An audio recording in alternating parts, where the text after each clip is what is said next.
বাবেরা নওজওয়ানেরা তরুণেরা ময়দানে মাশরের কথা বেশি বেশি করে চিন্তা করে। এ নওজওয়ান তরুণেরা, আল্লাহ পাক কোরআনের মধ্যে জানিয়েছেন, ওয়াল তানজুরু নাফসুম মা কদ্দামাত লিগাদ, প্রতিটা নফসের উচিত পরকালে বেশি বেশি করে চিন্তা করা। সাহাবা হুজুররা জিজ্ঞাসা করলে, ইয়া রাসূলুল্লাহ হাবিবাল্লাহ, ময়দানে মাশরটা কেমন হবে?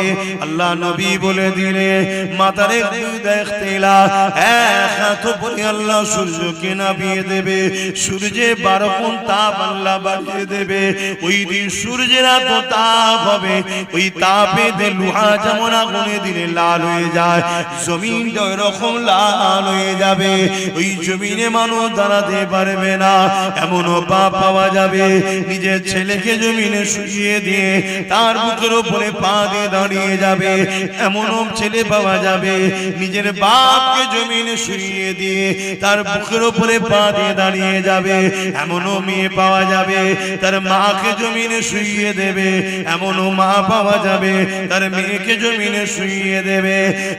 এক কথায় যার উপরে যা জোর চলবে তাকে জমিনে শুইয়ে দিয়ে তার বুকের উপরে পা দিয়ে দাঁড়িয়ে যাবে। কেন? জমিন লোহা যেমন পুরে পুরে লাল হয়ে যায়, এই সূর্যে তবে জমিন লাল হয়ে গেছে। এই জমিনে মানুষ দাঁড়াতে পারবে না। এ যুবকেরা, বাপেরা, মায়েরা, বোনেরা, ওই দিনটা তোমার কি আমার কি হবে? আল্লাহ নবীর এই কথা শুনে সাহাবা হুজুররা কাঁদতে লাগলেন, ইয়া রাসূলুল্লাহ হাবিবাল্লাহ, আমাদের কি হবে উপায়? অথচ আল্লাহ নবী জানিয়ে দিলেন, লা ইউমিনু আহাদুকুম হাত্তা কুনা হাব্বা ইলাইহি মিন ওয়ালিদিহি ওয়া ওয়ালাদিহি ওয়ান নাসি আজমাইন। ততক্ষণ পর্যন্ত তোমরা ঈমানদার হতে পারবে না যতক্ষণ পর্যন্ত তোমরা তোমাদের ধন দৌলত, জমি জায়গা, ঘর বাড়ি, বাপ মা, সন্তান, স্ত্রী, স্বামী, সব কিছু থেকে আমি রাসূলুল্লাহকে বেশি না ভালোবাসতে পারবে, ততক্ষণ পর্যন্ত তোমরা ঈমানদার হতে পারবে না। ঈমানদার ওই ব্যক্তি হবে যে দিল থেকে মুহাম্মদ রাসূলকে রাসূল জেনে জানের থেকে বেশি ভালোবেসে আদবের সাথে নবী পাককে মেনে নিয়েছে, তার মধ্যেই ঈমান রয়েছে।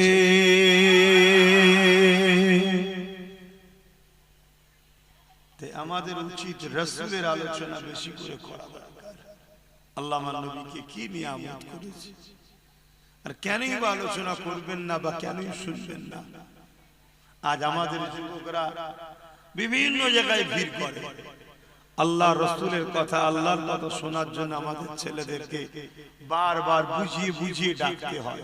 তাহলে কতটা দূরে সরে গেছে বলে? ওজন এখানেই তো বিশেষ করে ভিড় করা দরকার, এখানেই তো আমাদের উঠা বসা করা দরকার। কিন্তু এমন সোহবত, এমন পরিস্থিতি দুনিয়ার এসে গেছে, আমার ভাইয়েরা, যুবকেরা, বোনেরা মেলাতে, ফাংশনে, যাত্রায়, গানেতে, সেখানে যে ভিড় করছে, আল্লাহ ও রাসূলের আলোচনা থেকে দূরে সরে যাচ্ছে। এটা তাদের জন্য ক্ষতির হচ্ছে। বাবেরা, নওজওয়ানেরা, তরুণেরা, অথচ আমার রাসূলুল্লাহ আমাদেরকে কত মহব্বত করে, আমাদের দয়া নবী আমাদেরকে কত পিয়ার করে। সারা জীবনটা নবী আমার আপনার জন্য কেঁদেছে। যখনই নবী পাকের চোখ দিয়ে পানি বেরিয়েছে, ওই কান্নার কারণটা কি? আল্লাহ রাসূল বলেছেন, গুনাহগার উম্মত উম্মতির চিন্তায় আল্লাহ পাক তাদের সঙ্গে কি বিচার করবে, তারা দুনিয়ায় কিভাবে থাকবে, তাদের কত ক্ষতি হবে, আখিরাত তাদের কত ক্ষতি হয়ে যাবে। দুনিয়া ধোঁকায় পড়ে তারা বরবাদ না হয়ে যায়, আল্লাহ যেন তাদের উপরে নারাজ না হয়ে যায়, এই বলে বলে নবী আমার সর্বসময় কেঁদেছে। আমার রাসূলুল্লাহ শিশুবেলায় যখন দুলনাতে দুলতে তখন উম্মাত উম্মাতি করে কেঁদেছে। আমার নবী যখন সিজদায় পড়ে থাকতে তখন উম্মাত উম্মাতি করে কেঁদেছে। এই যুবকেরা, আল্লাহ নবীর জীবনে এমন কোনো দিন যায়নি নবী আমার তোমাকে আমাকে ভুলে গেছে, তোমাকে আমাকে স্মরণ করেনি, তোমার আমার জন্য কাঁদেনি, এমন কোনদিন আমার রাসূলুল্লাহ জীবনে যায়নি। আমার নবী পাক সর্বসময় তোমার আমার জন্য কেঁদেছে। এখন এই টাইমেও রাসূল আমার রওজা মুবারকে তোমার আমার জন্য কাঁদতেছে।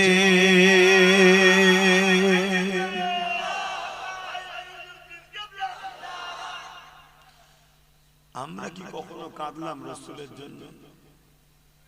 আমরা কি কখনো ভাবলাম আহ কত রাসূল মার খেয়ে জুলুমকে মিটিয়েছে, অন্যায়কে মিটিয়েছে, খুনকে মিটিয়েছে, নারীদের অধিকার দিয়েছে, গরিবের অধিকার দিয়েছে, বিধবার অধিকার দিয়েছে। আল্লাহ রাসূল কত কষ্ট করে পৃথিবীর মানুষকে আল্লাহ চিনিয়েছে। আমরা কি কখনো ভাবি সেই নবীর কথা? সেই রাসূল আমাদের কাছে একটা দিন রেখে গেছে, সেই দিনের পাহারাদার হয়ে আমরা বাঁচবো, এই চিন্তা কি আমার ভাইয়েরা বাপেরা কখনো করেছে?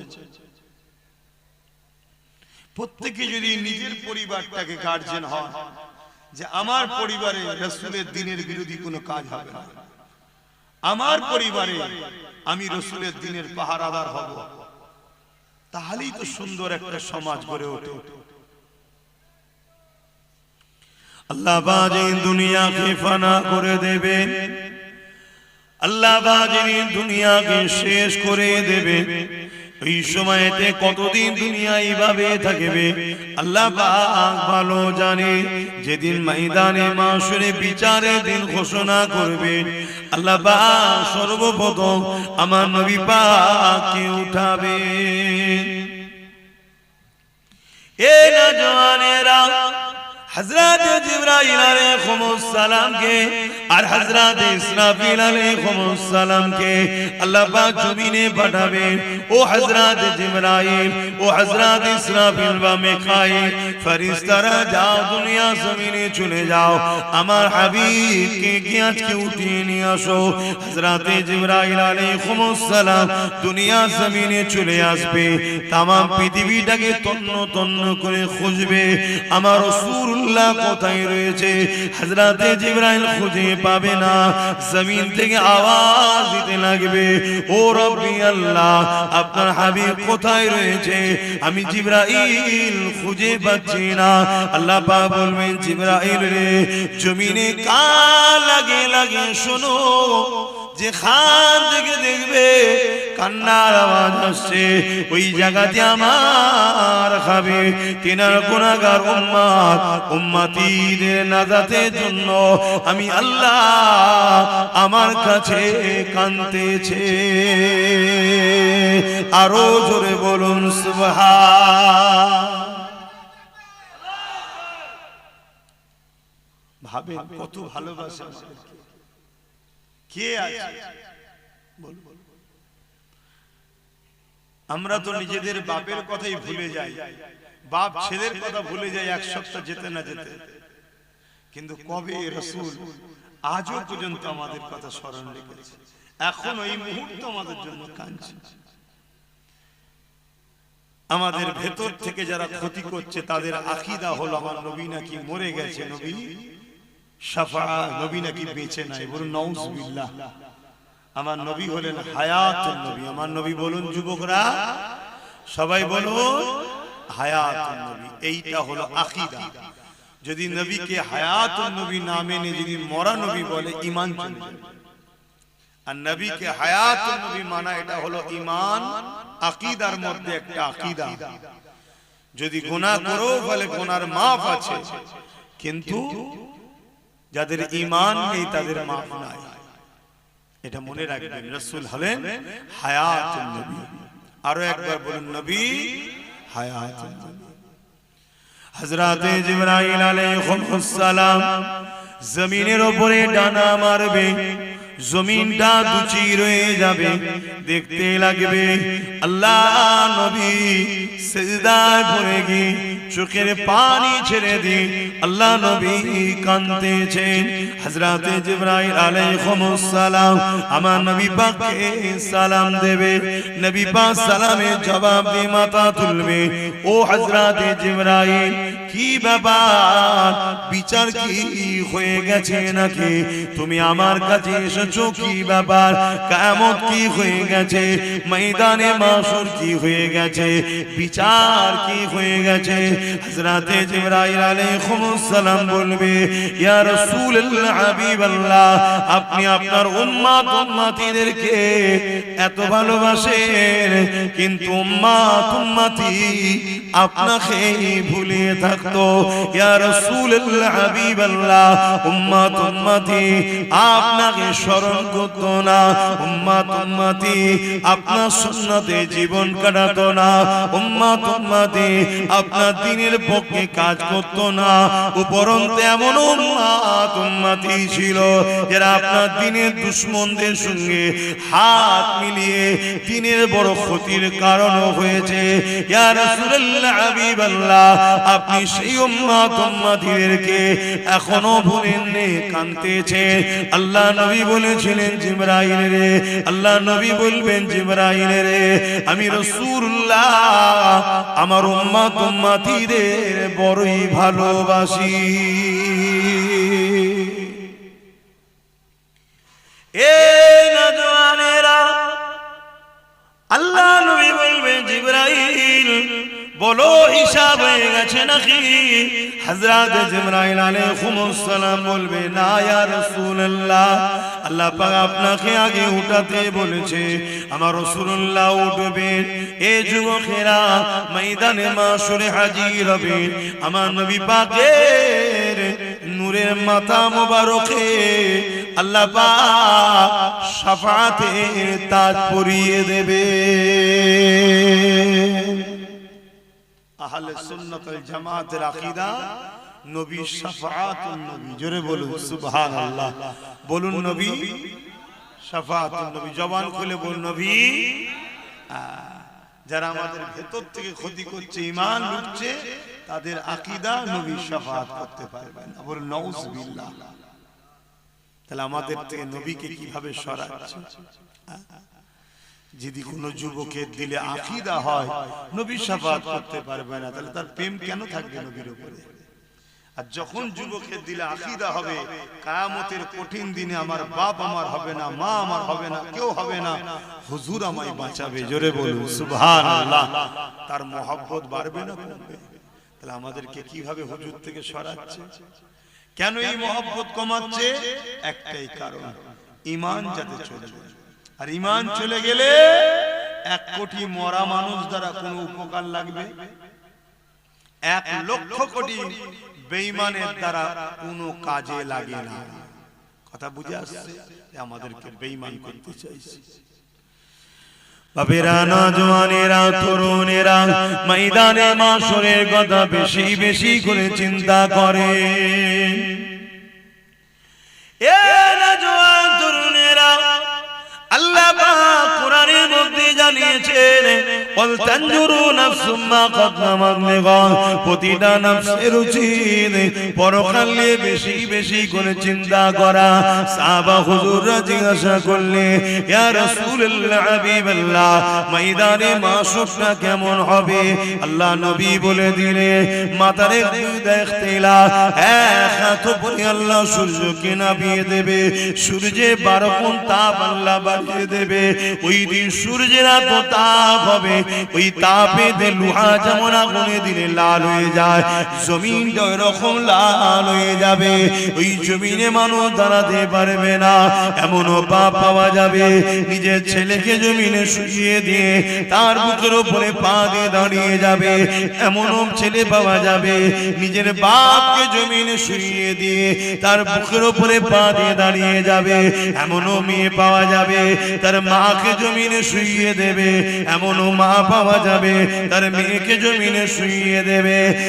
এক কথায় যার উপরে যা জোর চলবে তাকে জমিনে শুইয়ে দিয়ে তার বুকের উপরে পা দিয়ে দাঁড়িয়ে যাবে। কেন জমিন লোহা যেমন পুরে পুরে লাল হয়ে যায়, এই সূর্যে তাপেতে জমিন লাল হয়ে গেছে, এই জমিনে মানুষ দাঁড়াতে পারবে না। এ যুবকেরা, বাপেরা, মায়েরা, বোনেরা, ওই দিনটা তোমার কি আমার কি হবে? আল্লাহ নবীর এই কথা শুনে সাহাবা হুজুররা কাঁদতে লাগলেন, ইয়া রাসূলুল্লাহ, হাবিবাল্লাহ, আমাদের কি হবে উপায়? ভাবো, আমরা এইগুলো বুঝাই কেন? শুধরাই যেতে আমার ভাইরা, হালকা বয়সে ভুল ভ্রান্তি একটু হয়ে যায়, কিন্তু আখিরাত ভুলে গেলে হবে না।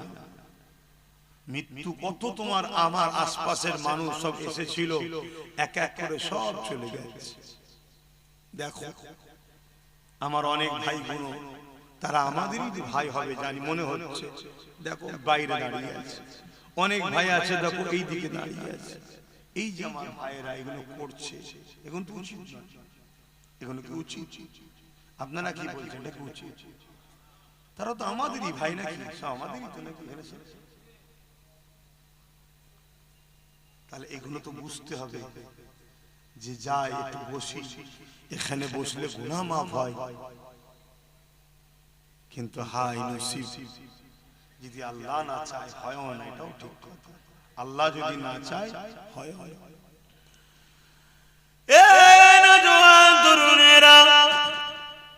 আল্লাহ নবী সাহাবাদেরকে বললেন, কিয়ামতের দিন আল্লাহ জিবরাইল আলাইহিস সালামকে বলবে, ও জিবরাইল, আমার জাহান্নামকে নিয়ে এসে আমার আরশের বাপাশে বেঁধে দাও। ৭০,০০০ জিনজিল দিয়ে জাহান্নামকে বাঁধা হবে। এক একটা জিনজিলে ৭০,০০০ করে ফেরেশতা ধরে রাখবে, তথাপিও জাহান্নামকে ধরে রাখতে পারবে না। জাহান্নাম লম্বা লম্বা জিহ্বার করে গুনাহগারদেরকে ধরতে যাবে। এই দিনটা তো কঠিন দিন হবে। এ যুবকেরা, এই দিন কতদিন হবে? কানা মিকদারু ৫০ আলফা সানাতিন, ৫০,০০০ বছরের একটা লম্বা দিন আল্লাহ বানাবে। দুনিয়ায় ৫০,০০০ বছর যতদিন হয়, একটা দিন অত লম্বা হবে যেদিন আল্লাহ বিচারের দিন করবে।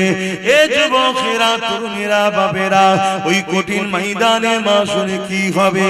ওদিনে তো বাপ ছেলের হবে না, ছেলে বাপের হবে না, মা মেয়ের হবে না, মেয়ে মায়ের হবে না, স্বামী স্ত্রীর হবে না, স্ত্রী স্বামীর হবে না, কেউ কারো হবে না। ওই দিনেতে শুধুমাত্র আল্লাহ নবী জবান দিয়ে বেরোবে, ইয়া রাব্বি হাবলি উম্মতি উম্মতি। আরো জোরে বলুন সুবহান। কত ভালোবাসে সেই রাসূলের জন্য আমরা কি করলাম বলেন? তার যে কষ্টের মেহনতের ইসলাম রেখে গেল, যে ইসলামকে প্রচার করতে গিয়ে আল্লাহর নবী কত মার খেলেন, কত কষ্ট পেলেন। আজকে সেই ইসলামকে চতুর্দিক দিয়ে মিটাবার প্ল্যান চলছে। আমরা কি করেছি? আমরা ইসলামের কোন কাজে লাগলাম? একটু ভাবতে হবে, একটুখানি চিন্তা করতে হবে, তবেই তো আমাদের মধ্যে পরিবর্তন আসবে। শুধু ওয়াজ হবে, শুনবেন, চলে যাবেন। ওয়াজ শুধু শোনার জিনিস নয়, ওয়াজ তো আবু বকর সিদ্দিকও শুনেছে, আবু জেহেলও শুনেছে। আবু বকর সিদ্দিক হয়েছে, দুনিয়া থেকে জান্নাতের সার্টিফিকেটও পেয়েছে। জোরে বলুন সুবহানাল্লাহ। আর আবু জেহেল ওয়াজ শুনেছে, তারপর আবু জেহেল হয়ে গেছে। আবুল হাকাম থেকে আবু জেহেল হয়েছে। তো ওয়াজ শুধু শোনার জিনিস নয়, ওয়াজ শুনে ভাবতে হবে, ফিকির করতে হবে, চিন্তা করতে হবে, নিজের মধ্যে অনুশোচন তৈরি করতে হবে যে কি ওর জন্য আল্লাহ আমাকে পাঠালেন। বান্দা, আমি তোকে দুটো হাত দিলাম, এই হাত দিয়ে তোর কি কাজ তোকে চিন্তা করতে হবে। বান্দা আমি তোকে দুটো পা দিলাম, এই পায়ে কোন রাস্তায় চলবি কোন রাস্তাতে চলবি না এটা তোকে ভাবতে হবে। ওরে আমার বাংলা বান্দি রে, আমি আল্লাহ তোদেরকে দুটো চোখ দিলাম, এই চোখ দিয়ে কি দেখবি কি দেখবি না। বান্দা আমি জবানে কথা দিলাম, আমার দিয়া জবানে কোন কথা বলা যাবে কোন কথা বলা যাবে না। বান্দা রে, আমি আল্লাহ পাক তোকে আশরাফুল মখলুকাত বানালাম, তুই মানুষের তুই সৃষ্টির মধ্যে সর্বশ্রেষ্ঠ সৃষ্টি বানালাম। ওরে আমার বান্দা রে, তুই আমার জমিনের উপরে তোর কি কাজ তোকে একবার ভাবতে হবে।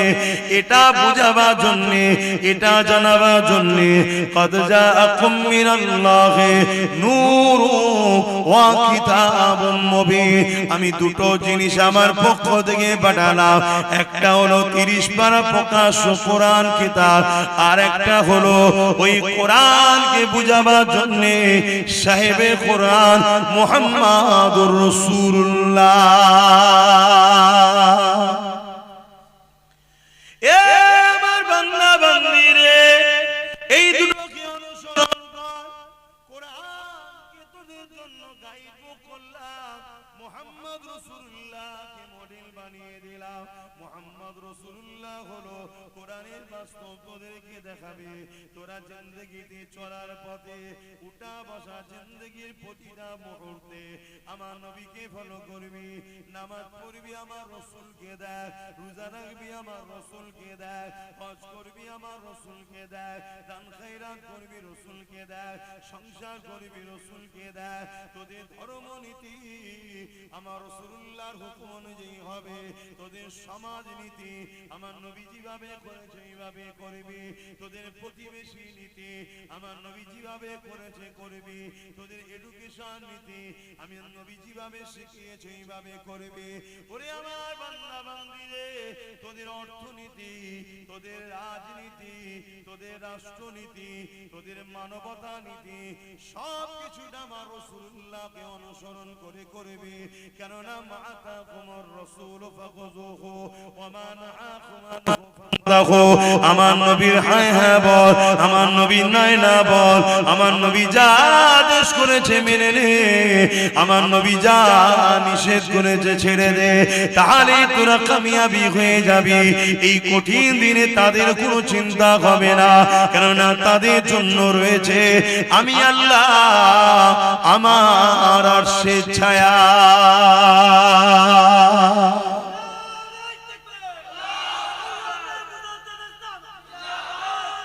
আল্লাহ। আর যারা দুনিয়ায় রাসূল ছেড়ে দিয়ে অন্য কাউকে মডেল বানায়, অন্য কাউকে নেতা বানায়, অন্য কাউকে নিজেদের পথের পথিক বানায়, তারা কিন্তু কামিয়াবি হতে পারবে না।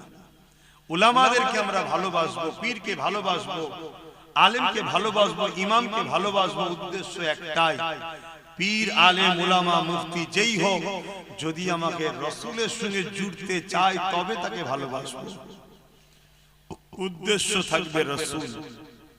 আর যদি রাসূলের সঙ্গে না জোড়ে সে উলামা দাবিদার হতে পারে, মুফতি দাবিদার হতে পারে, পীর দাবিদার হতে পারে, তাকে মানা যাবে না। কথা শুনছেন? যে আমাদেরকে রাসূল চিনাবে, রাসূলের সঙ্গে জুড়াবে, রাসূলের রাস্তা দেখাবে, সেই হলো আমাদের সবকিছু। তাকে আমরা সম্মান করব, প্যার করব, আদর করব, উস্তাদের মর্যাদা দেব, মাথায় করে লে ঘুরব। কেন? আল উলামাউ ওয়ারাসাতুল আম্বিয়া, এরা রাসূলের ওয়ারিস। এদেরকে ভালোবাসলে আল্লাহ ও রাসূল খুশি হবে। জোরে বলুন সুবহানাল্লাহ। কিন্তু কারো কথা আমরা মানব না, আমরা কথা মানব কালামুল্লাহ আর হাবিবুল্লাহ। জোরে বলুন সুবহানাল্লাহ। বাপেরা, নওজওয়ানেরা, তরুণেরা, এ নবী পাকে প্রেমিকেরা আখরি জামানা আল্লাহ নবী জানিয়ে দিলেন মসজিদ ভর্তি নামাজি থাকবে, একজন ঈমানদার থাকবে না। যার ঈমান নেই তার নামাজের তো কোনো কাজে লাগবে না। আল্লাহ নবী জানিয়ে দিলেন আখরি জামানাতে হাতের তালুতে আগুন রাখা থেকেও ঈমান বাঁচানো বড় কষ্টকর হয়ে যাবে। এটা সেই সময় হয়ে গেছে চারিদিক থেকে আমাদের ঘরে আল্লাহ ও রাসূল থেকে সরাবার পরিকল্পনা করছে। কেউ আমাদেরকে গান দিয়ে ডাকছে, কেউ আমাদেরকে ফাংশন দিয়ে ডাকছে, কেউ আমাদেরকে মেলা দিয়ে ডাকছে, কেউ আমাদেরকে জুয়া দিয়ে ডাকছে, কেউ আমাদেরকে নাচ দিয়ে ডাকছে, কেউ আমাদেরকে শরাবের দোকান খুলে ডাকছে।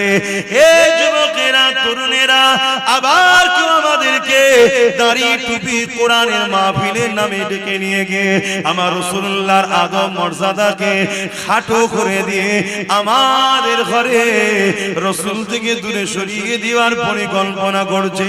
এরকম একটা কঠিন সময়, এই জন্য আল্লাহ রাসূল বললেন হাতে তালুতে আগুন রাখা থেকেও ঈমান বাঁচানো বড় কষ্টকর হবে।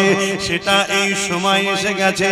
তাই বলে দিয়ে যায় আল্লাহ রাসূলকে মহব্বত করে, আল্লাহ নবীকে প্যার করে, যে নবী আমার সারাটা জীবন তোমার আমার জন্য কেঁদেছে, আজও কাঁদছে।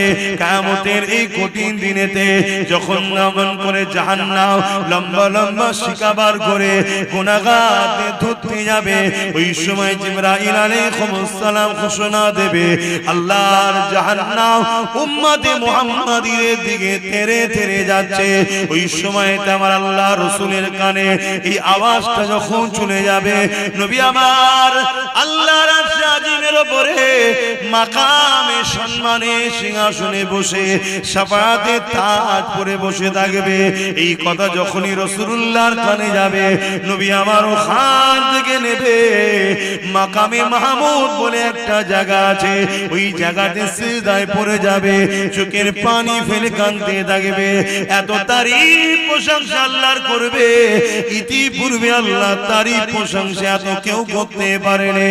আমার নবী পাকের তারিফ প্রশংসা শুনে আল্লাহ পাকের জালাল, আল্লাহ পাকের রহমতে দুনিয়ায় জোশ মেরে উঠবে। আমার আল্লাহ বলবে আমার হাবিব সারা জীবন উম্মত উম্মতি করে কেঁদেছে, আজকে দিনে আপনি আর কাঁদবেন না।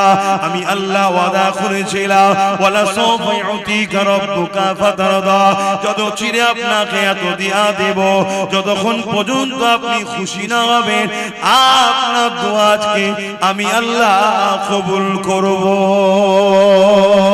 আরো জোরে বলুন সুবহান। আশা করা যায় আমার নবীকে আল্লাহ এত ভালোবাসে, গুনার পাহাড় দিয়েও যদি কোনো উম্মত ওঠে, আশা করা যায় কিয়ামতের দিন নবীর খাতিরে সে জান্নাত চলে যাবে। বলুন ইনশাআল্লাহ, বলুন ইনশাআল্লাহ।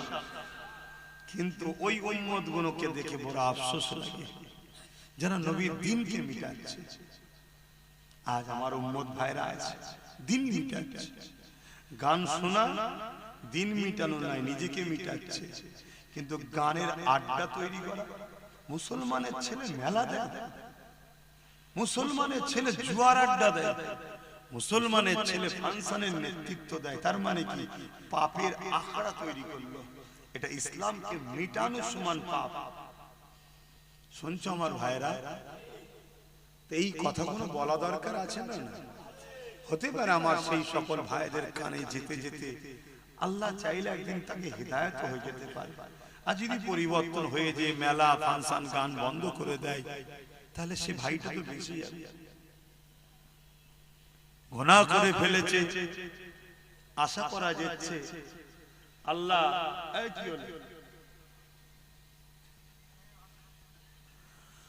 আশা করা যায় গুনাহ যদি হয়ে যায় নবী তো শাফাআত করবেন, হয়তো নাজাত হয়ে যেতে পারে। খবরদার আমার ভাইরা, নবীর কষ্টের ইসলামের ক্ষতি করো না। আল্লাহ নবী জীবনে কত কষ্ট হয়েছে, এ নওজওয়ানেরা আল্লাহ নবী জীবনে এমনও দিন গেছে নবী আমার সিজদায় পড়ে রয়েছে, মক্কার জালিম বেঈমানেরা আমার নবী পাকের পিঠের উপরে পচা ভুঁড়ি দুম্বার ভুঁড়ি চাপিয়ে দিয়েছে। আল্লাহ নবী সিজদা থেকে মাথা তুলতে পারছে না, একদিকে দুর্গন্ধ আর একদিকে ভারী এই পচা দুম্বার ভুঁড়ি নিয়ে নবী আমার সিজদায় পড়ে গিয়ে সুবহান রাব্বিল আলা তাসবিহ পড়ে যাচ্ছে। নবী পাকের কলিজা টুকরি খাতুনে জান্নাত দেখতে পেয়ে তখন তিনি ছোট ছিলেন, আব্বা জানের পিঠ থেকে এই পচা দুম্বার ভুঁড়ি খানা নাবাতে লেগেছে। ছোট ছোট নুরানি হাত দিয়ে আর পচা দুম্বার ভুঁড়ি নাবাতে পারছে না, একদিকে দুর্গন্ধ আর একদিকে ভারী। খাতুনে জান্নাত তখন ছোট ছিলেন আর চোখের পানি আমার আব্বাকে কে এত কষ্ট দেয়। এদিকে জালিম নিষ্ঠুর পাশান অত্যাচারীরা বসে বসে মজা নিতে লেগেছে। এমনও দিন গেছে আল্লাহ নবীকে এত ভুঁড়ি দিয়েছে, নবী পাকের পিঠে এত পচা দুম্বার ভুঁড়ি চাপিয়েছে, আমার নবী পাক পুরো ঢাকা পড়ে গেছে, নিঃশ্বাস নিতে পারছে না। খাতুনে জান্নাত আব্বাকে খোঁজে, খোঁজ করতে করতে যখন এই পচা দুর্গন্ধময় ভুঁড়ি দেখতে পায়, খাতুনে জান্নাত আন্দাজ করে এই জায়গাতে হয়তো আব্বা রয়েছে। এই পচা দুম্বার ভুঁড়িকে সরিয়ে সরিয়ে সরিয়ে ওর ভেতর থেকে দয়া নবী মাথা তোলে। এই যুবকেরা, তরুণীরা, বাবেরা, এত কষ্ট আমার নবী কেন পেয়েছে? আমার নবী ইনসাফের কথা বলেছে তাই এত কষ্ট আমার নবীর উপরে হয়েছে কেন? আমার নবী গরিবদের পক্ষে ছিল তাই এত কষ্ট আমার নবীর উপরে হয়েছে কেন? আমার নবী নারীদের অধিকারের পক্ষে ছিল তাই এত কষ্ট আমার নবীর উপরে দিয়েছে কেন? আমার নবী ইনসাফ, ইনসানিয়াত, মানবতা, তাওহীদ, এক আল্লাহর পক্ষে মানুষকে ডেকেছে তাই। এই যুবকেরা, তুমি আমি নবীর উম্মত দাবি করি, তুমি আমি যদি আজ ন্যায়ের পক্ষে না থাকি, মানবতার পক্ষে না থাকি, ইনসাফের পক্ষে না থাকি, নারীর অধিকারের পক্ষে না থাকি, গরিবের পক্ষে না থাকি, এতিম বিধবাদের পক্ষে না থাকি, তাহলে কেমন উম্মত তুমি আমি হলাম? যে আমার রাসূলুল্লাহ মিশন ছিল তো এটাই, অন্যায়কে মিটিয়ে আল্লাহর জমিনে নাই শান্তি প্রতিষ্ঠিত করা। এজন্যই তো নবী মার খেয়েছে, এজন্যই তো রাসূলুল্লাহর উপরে জুলুম, কত কষ্ট দিয়েছে আমার নবীকে। এমনও দিন গেছে আমার নবী কে জানে মেরে দেবে, শহীদ করে দেবে। আমার নবী পাহাড়ে চলে গেছে, সেখানে গিয়ে নবী মাসকে মাস কাটিয়েছে। এমনও দিন গেছে আল্লাহ রাসূল হুজরার মধ্যে আছে, নবী পাকের পুরো ঘরটা 36 জন 40 জন উলঙ্গ তরোয়াল নিয়ে জালিম অত্যাচারী নিষ্ঠুররা ঘিরে ফেলেছে আমার নবীকে শহীদ করে দেবে বলে। কিন্তু আমার আল্লাহ আমার নবী পাককে ওখান থেকে হিফাজত করেছেন। জোরে বলুন সুবহানাল্লাহ। আল্লাহ নবী জীবনে অনেক কষ্ট গেছে।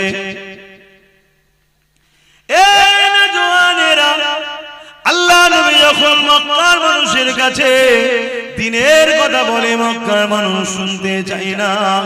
নবী আমার তায়েফের জমিনে চলে যায়। এদিকে মক্কার জালিম নিষ্ঠুর নেতারা তায়েফের মানুষদিগকে জানিয়ে দেয় মক্কা থেকে মুহাম্মদ রাসূলুল্লাহ যাচ্ছে, যিনি তাওহীদের কথা বলে, যিনি গরিবের ইনসাফের কথা বলে, যিনি নারীদের অধিকারের কথা বলে, যিনি মানবতার কথা বলে, যিনি ন্যায়ের কথা বলে, যিনি প্রেম ভালোবাসার কথা বলে।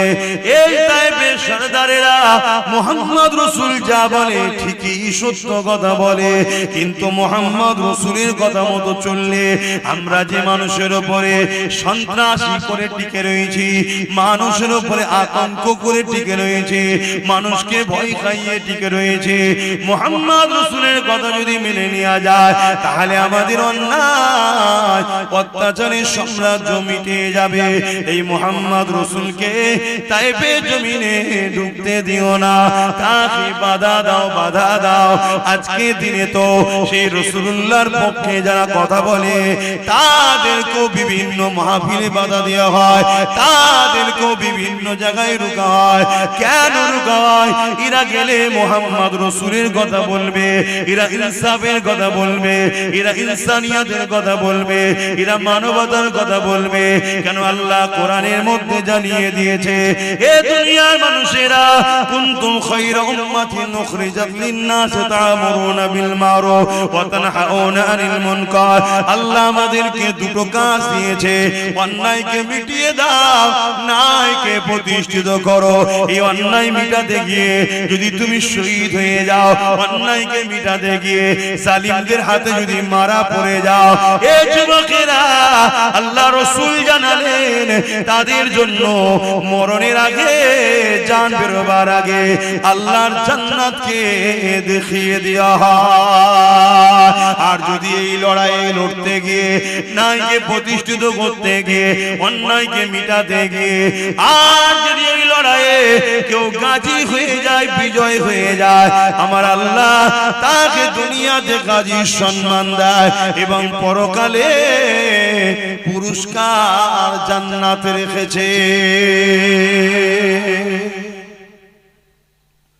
আমাদের তো দুটো কাজ আল্লাহ দিয়েছে নাকি? কথা বলে, অন্যায় মিটাও, ন্যায়কে প্রতিষ্ঠিত করে, এটা তো কাজ আমাদের। আমরা সেটা করছি? আমরা তো অন্যায়ের সঙ্গে গা মিলিয়ে চলছি।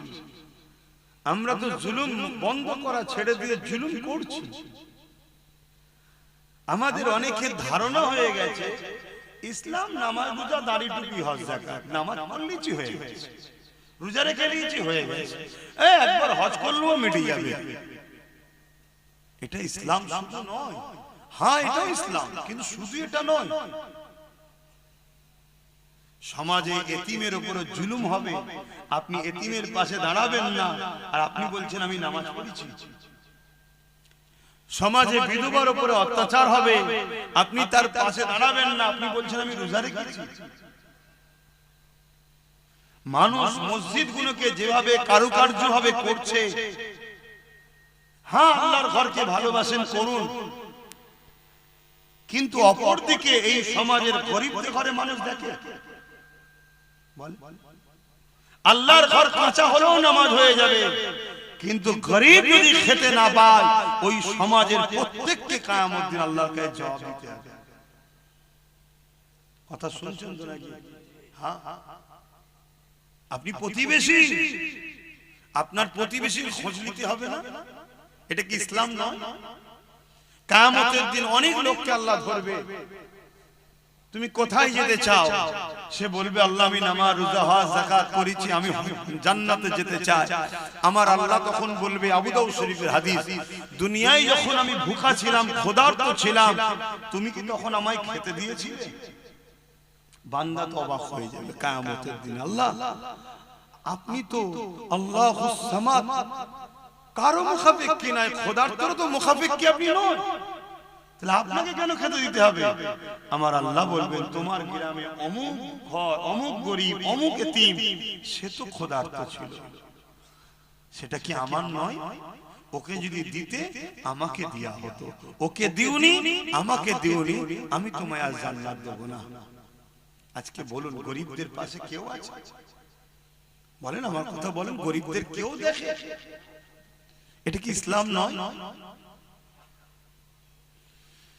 আল্লাহ নবী বসে আছেন, এক ইহুদি আসলো, আল্লাহ নবীকে জিজ্ঞাসা করলো, ইয়া রাসূলুল্লাহ, হাবিবাল্লাহ, ইসলামের সবথেকে ভালো কাজ কোনটা?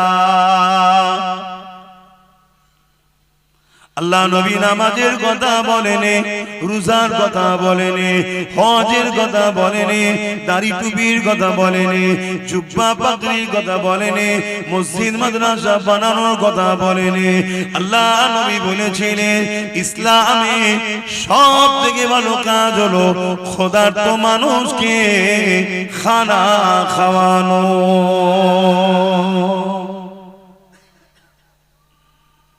আপনাদের মহল্লা জানাচ্ছে আপনাদের মহল্লা? আচ্ছা, আজানটা হয়ে যায়।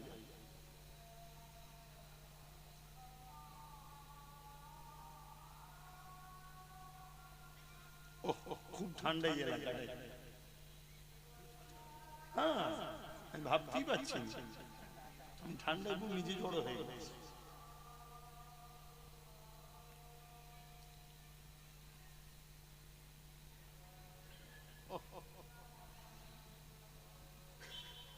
সাল্লাল্লাহু আলাইহি ওয়াসাল্লাম।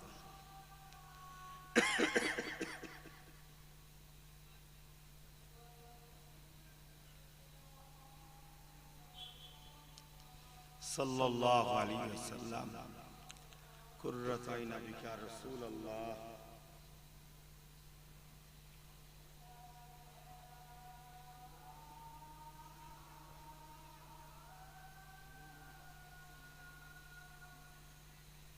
لا حول ولا قوة لا حول ولا قوة.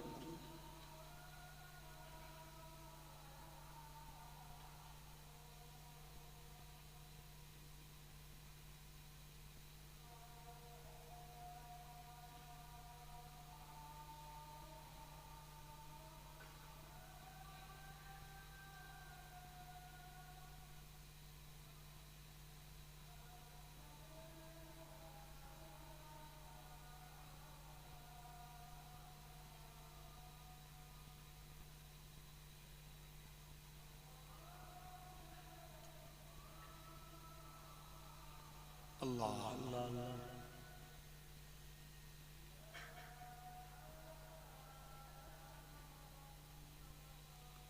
اللهم رب هذه آت محمد الوسيلة والفضيلة ومحمد إنك لا تفتح لا إله إلا أنت.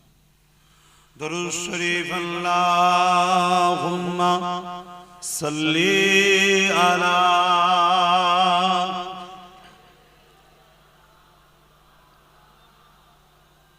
وعلى آله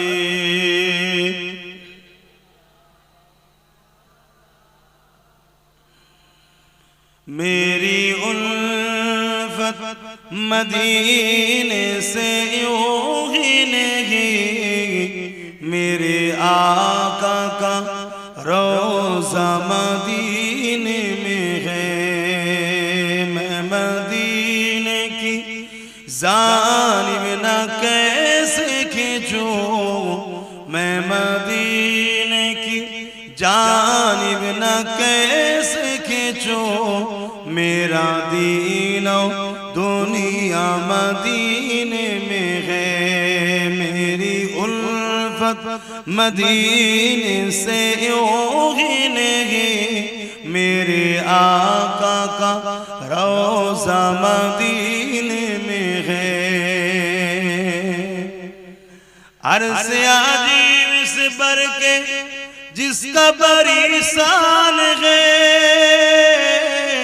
रोज़ाए मुस्तफ़ा जिसकी पहचान है। रोज़ाए मुस्तफ़ा जिसकी पहचान है, जिसका हम पल्ला कोई मुअल्ला नहीं, जिसका हम पल्ला कोई मुअल्ला नहीं। एक ऐसे मुहल्ला मदीने में है। मेरी उल्फत मदीने से यूं ही नहीं, मेरे आका का रोज़ा मदीने में है। अल्लाहुम्मा सल्ली अला।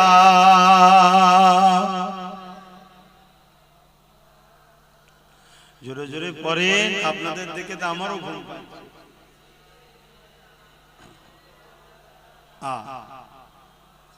হ্যাঁ ভাই, আমরা তো বলতে এসেছি ঠিকই, আপনাদের ঘরেও বলিয়ে নিতে হয়। আমরা বলতে এসেছি ঠিকই, কিন্তু আপনাদের ঘরেও বলিয়ে নিবার সহযোগিতা করতে হয়। এত যদি ঝিমিয়ে যান তাহলে আমাদেরও তো অবস্থা খারাপ হয়ে যাবে।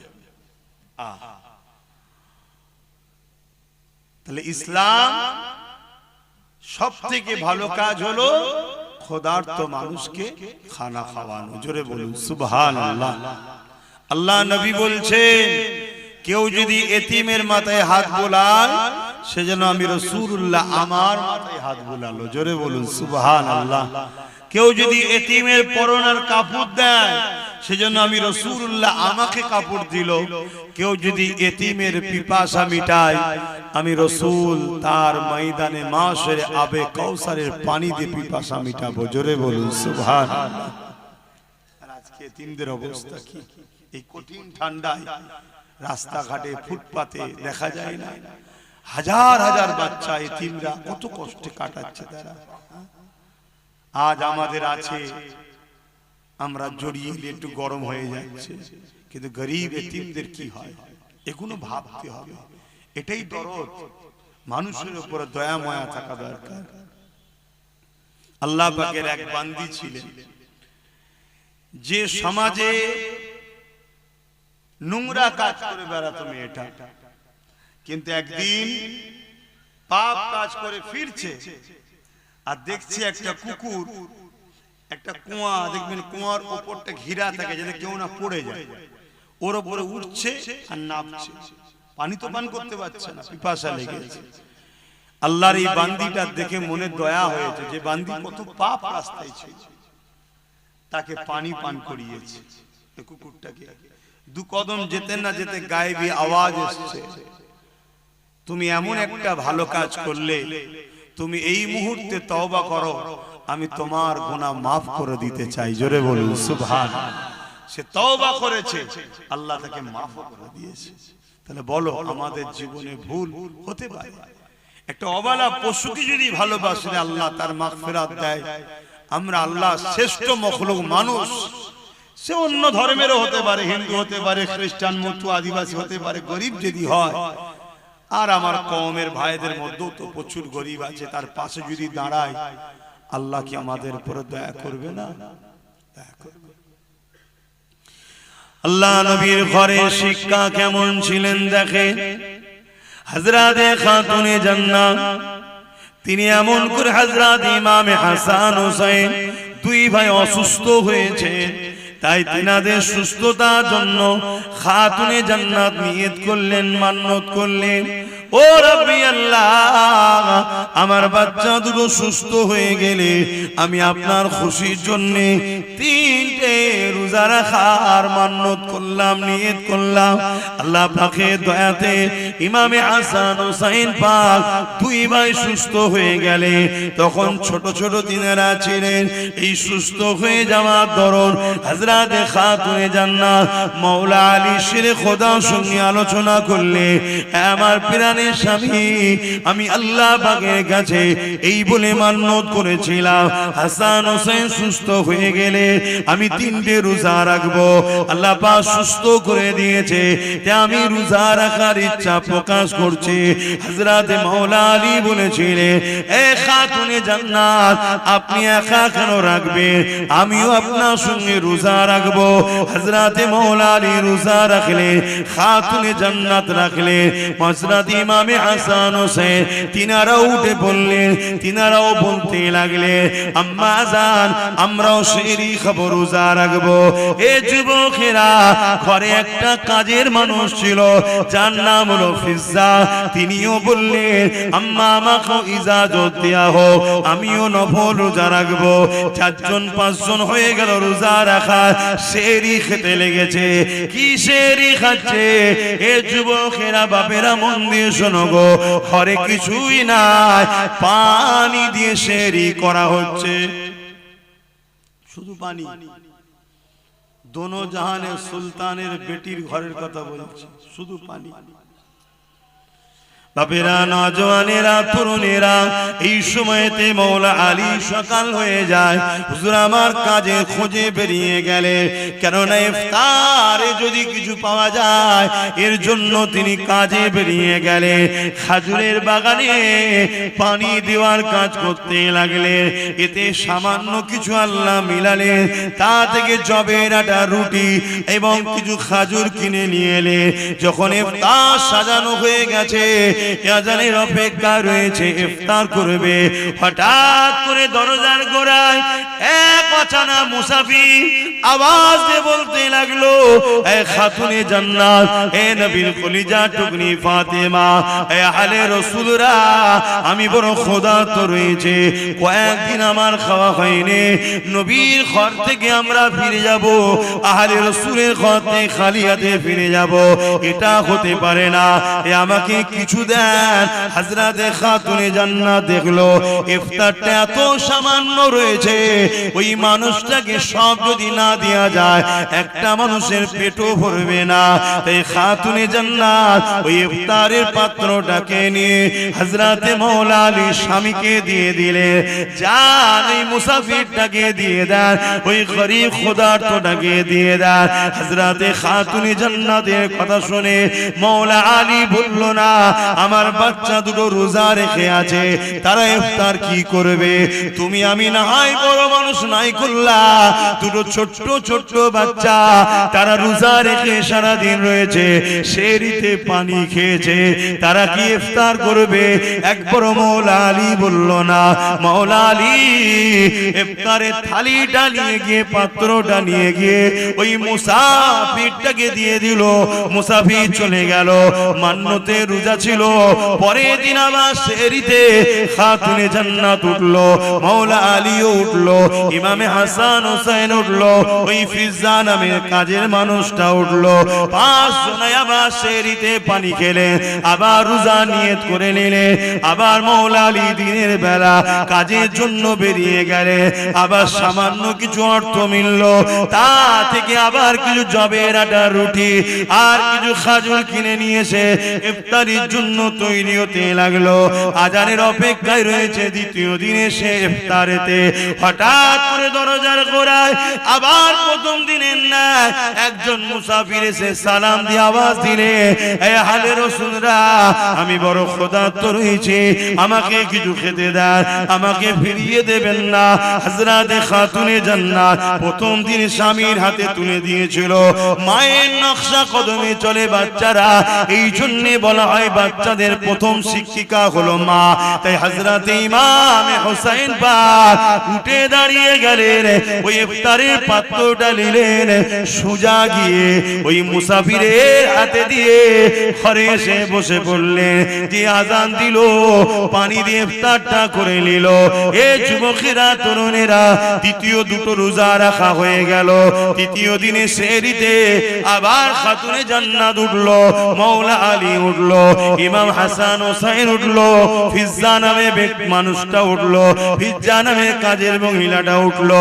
এমন করে সেহরিতে আবার পানি খেলেন, রোজার নিয়ত করে নিলে। 3 দিনের দিনে মাওলা আলী তিনি আবার কাজে বেরোলেন। একভাবে পানি ছাড়া অন্য কিছু যার পেটে পড়েনি জিনার, তিনি বড় দুর্বল হয়ে গেলে। 3 দিনের দিনে বড় কষ্ট করে কাজ করে সামান্য কিছু আবার অর্থ পেলে, তা দ্বারা জবের আটা, রুটি আবার খাজুর নিয়ে ঘরে ফিরলেন। 3 দিনের দিনে শরীর চলছে না। আমার নওজওয়ানেরা, নিজের দিকে তাকাও আর নবীর বংশের দিকে তাকাও। খানদানে রাসূল, আওলাদে রাসূল, নবীর কলিজা টুকরি খাতুনে জান্নাতের দিকে দেখো, ইমাম হাসান হোসেনের দিকে দেখো, মাওলা আলীর দিকে দেখো। পুরো কায়নাত জান্নাতের জন্য তৈরি হয়েছে, সেই ইমাম হাসান হোসেনের দিকে দেখো। তাদের জিন্দেগিটা কেমন ছিল আর আমার তোমার জিন্দেগি কেমন হচ্ছে। এত আল্লাহ শান্তি দিয়েছে, তাও আমরা ইসলাম থেকে দূরে সরে যাচ্ছি। আল্লাহ ছাড় দিয়েছে, ছেড়ে দেয়নি, আমাদেরকে ধরবে। এ নওজওয়ানেরা, 3 দিনের দিনও আগে 2 দিনের মতো যখন ইফতার রেডি হয়ে গেছে এক মুসাফির অচেনা এসে আওয়াজ দিতে লাগলেন, এ আহলে রাসূলরা বড় ক্ষুধার্ত রয়েছি, কিছু দেন, ফিরিয়ে দেবেন না। প্রথম দিনে খাতুনে জান্নাত মওলা আলীর হাতে দিয়ে পাঠিয়েছিল, দ্বিতীয় দিনে ইমাম হোসেন হাসান পাক নিজে আগিয়ে চলে গেছে, তৃতীয় দিনে ইমাম হোসেন পাক ছোট ভাই তিনি উঠে দাঁড়িয়ে গেলে ইফতারের পাত্রটা নিলেন, আগিয়ে গিয়ে মুসাফিরকে দিয়ে পানি পান করে ইফতারটা করে নিলেন। এ যুবকেরা, তরুণেরা, বাপেরা, আল্লাহ রাসূল ঘরে চলে এলেন ইশারাতে, এসে বলতে লেগেছে, মারে কি এমন কাজ তোমরা করেছো যার জন্য আল্লাহ বড় খুশি হয়ে গেছে। খাতুনে জান্নাত শুনিয়ে দিলেন, আল্লাহ নবী চোখ দিয়ে পানি বেরোতে লাগলো যে আমার পেটি দুনিয়ায় কি হালে রয়েছে, ইমাম হাসান হোসেন কি হালে রয়েছে, আমার জামাই মওলা আলী কি হালে রয়েছে। কিন্তু নবী আমার ওখানেও হাত তুলে দোয়া চেয়ে বলেন, আল্লাহ আমার পেটির সংসারে তুমি রুজির বরকত দাও, আমার হাসান হোসেনের সংসারে বরকত দাও। নবী আমার ওটা দোয়া করেন, ওখানেও নবী আমার দোয়া করেছে, আল্লাহ পাক আমার উম্মতিদের হিফাজত করে। আরো জোরে বলুন সুবহান। আজকে সেই উম্মত আমরা কি করছি বলুন? বললেই তো আব্বাস সিদ্দিক দিয়ে সমালোচনা করছে, গালি দিচ্ছে, ফোনে হুমকি দিচ্ছে, কাঁচা কাঁচা গাল দিচ্ছে বাপ মা তুলে। কেন? আজ ইসলাম মিটে যাচ্ছে, কথা বলছি তাই। ইসলাম মিটে যাচ্ছে, কথা বলছি তাই। ভাবুন, আল্লাহ কিন্তু ছাড়বে না। কত কষ্ট করে তারা এই দিনের জন্য সব কিছু কুরবান করেছে। আর আজকে আমরা আরাম আয়েশের জিন্দেগি কাটিয়ে ইসলামকে ক্ষতি নিজেরাই করছি। আল্লাহ ছেড়ে দেবে না, এখনো সময় আছে, তওবা করেন, পরিবর্তন হন, ভাবেন গরিবকে কিভাবে ভালোবাসতে হয়। দেখুন, আরো এক তারিখের কথা, আম্মা জান, অসুবিধা হচ্ছে না তো ভাই? আপনাদের অসুবিধা হচ্ছে না তো? কেন আমার পরে তারপরে নামাজ হবে বললো।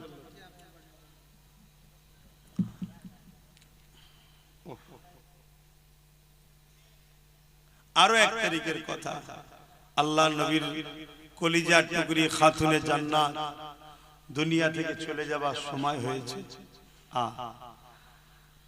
হযরতে মাওলা আলী হুজুরের কোলে মাথা রেখে খাতুনে জান্নাত চোখ মুজে শুয়ে আছে, যাবার সময় একদম শেষের দিকে, দুনিয়া থেকে পর্দা নেবেন, ইন্তেকাল করার সময় এসে গেছে। হযরতে মাওলা আলী খাতুনে জান্নাত নিজের স্ত্রীর মাথায় হাত বুলোতে বুলোতে চোখ ভরা পানি নিয়ে বলছে, আমার প্রাণের স্ত্রী, এতদিন সংসার করলাম, কোনদিন একটা বার আপনি আমাকে কোন জিনিস আমাকে মুখ ফুটে চাননি আমার কাছে, শুনছেন? কোনদিন একটা জিনিস আমার কাছে চাননি। হযরতে খাতুনে জান্নাত চোখ খুললেন, মুচকি হাসলেন, হেসে বলছেন, আমি সাক্ষী দিচ্ছি আমি আপনার উপরে রাজি খুশি আছি। জোরে বলুন সুবহানাল্লাহ। পৃথিবীতে তো ওই স্বামীটাই, ওই পুরুষটাই তো শ্রেষ্ঠ যাকে তার স্ত্রী বলবে আপনার উপরে আমি খুশি, আপনি ভালো। কথা বুঝে আসছে? তা আপনি কেন চিন্তা করছেন? আমি আপনার উপরে রাজি আছি। কিন্তু মাওলা আলী শেরে খোদা বলছে, আমার দিল চাইছে একটা তো কিছু বলো, কিছু তো একটা চাও যেটা আমি তোমার জন্য এনে দেব। কখনো তো কিছু চাইলে না। হযরতে খাতুনে জান্নাত বলে, যখন আপনি এতই করে বলছেন, জান একটা আপেল কিনে নিয়ে আসেন, একটা সেফ নিয়ে আসেন, আমি এটা আপনার কাছে চাইলাম জান। दोनों জান সুলতানের বেটি হযরতে মাওলা আলী কোল থেকে বড় আদর করে স্ত্রীর মাথাটা তাকিয়া বালিশের উপরে রেখে দিয়ে খাতুনে জান্নাতের জন্য ছুটতে লেগেছে। হযরতে আলী চোখে পানি, এ পানি বড় আনন্দের পানি। আজ আমার কাছে ফাতেমা কিছু চেয়েছে, তাই বাজারে গেছে। এত অল্প পয়সা ছিল, একটা পিসি শুধু আপেল হয়েছে, ওই আপেলটা কিনে নিয়ে ঘরে ফিরে আসছে। রাস্তায় একটা ক্ষুধার্ত ব্যক্তি মুসাফির হাত দিয়েছে। এ হযরত আলী, এ নবীর জামাতা, এ আলে রাসূল, আমি বড় ক্ষুধার্ত, তোমার হাতের আপেলটা আমাকে দাও, আমার বড় খিদা লেগেছে, আমাকে ওটা দাও। হযরত আলী চিন্তা করতে লেগেছে, জীবনে প্রথমবার আমার স্ত্রী ফাতেমা আমার কাছে একটা আপেল খেতে চাইলো, আর আমি ওইটা কিনে নিয়ে যাচ্ছি।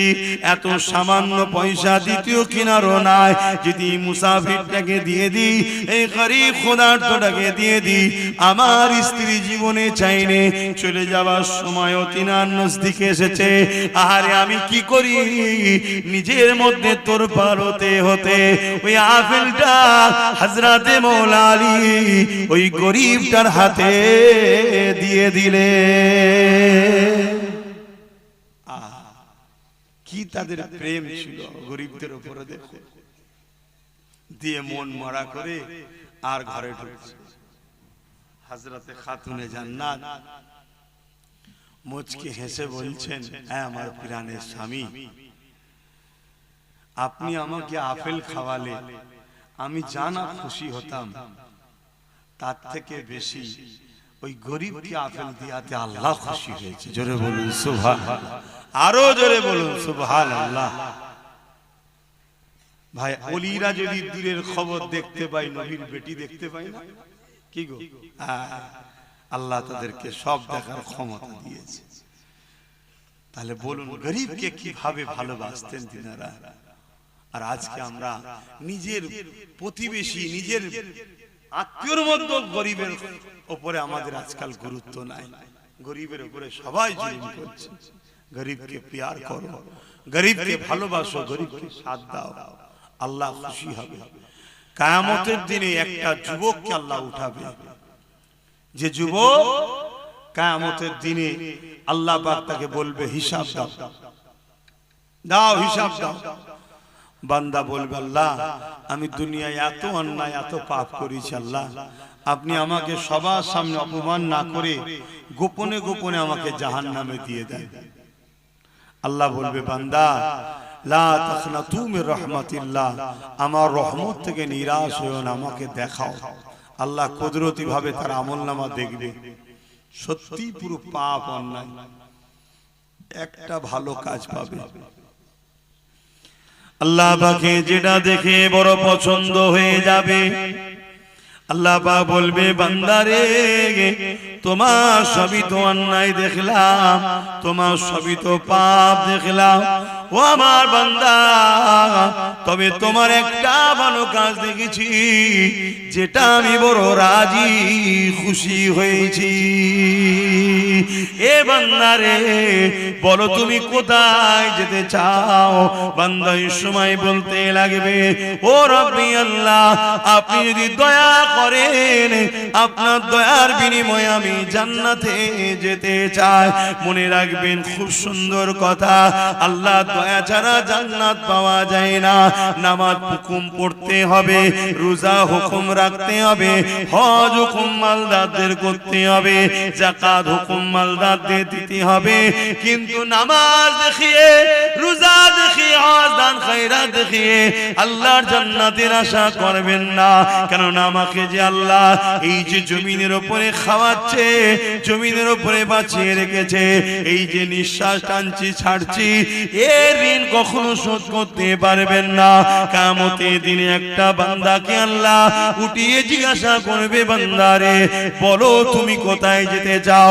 ওই বান্দাকে আল্লাহ 500 বছর হায়াত দিয়েছিল দুনিয়ার জমিনে, ওই বান্দা বলতে লাগবে, ও রব্বি আল্লাহ, 480 বছরের বেশি ধরে দুনিয়ার জমিনে জ্ঞান বিবেক হওয়ার পর থেকে আপনাকে সিজদা দিয়ে দিয়ে পেট পিট পেদমন করে কোমরকে ধনুক বানিয়ে দিয়েছি এবং রোজা রেখে রেখে পেট পিঠকে সমান করে দিয়েছে।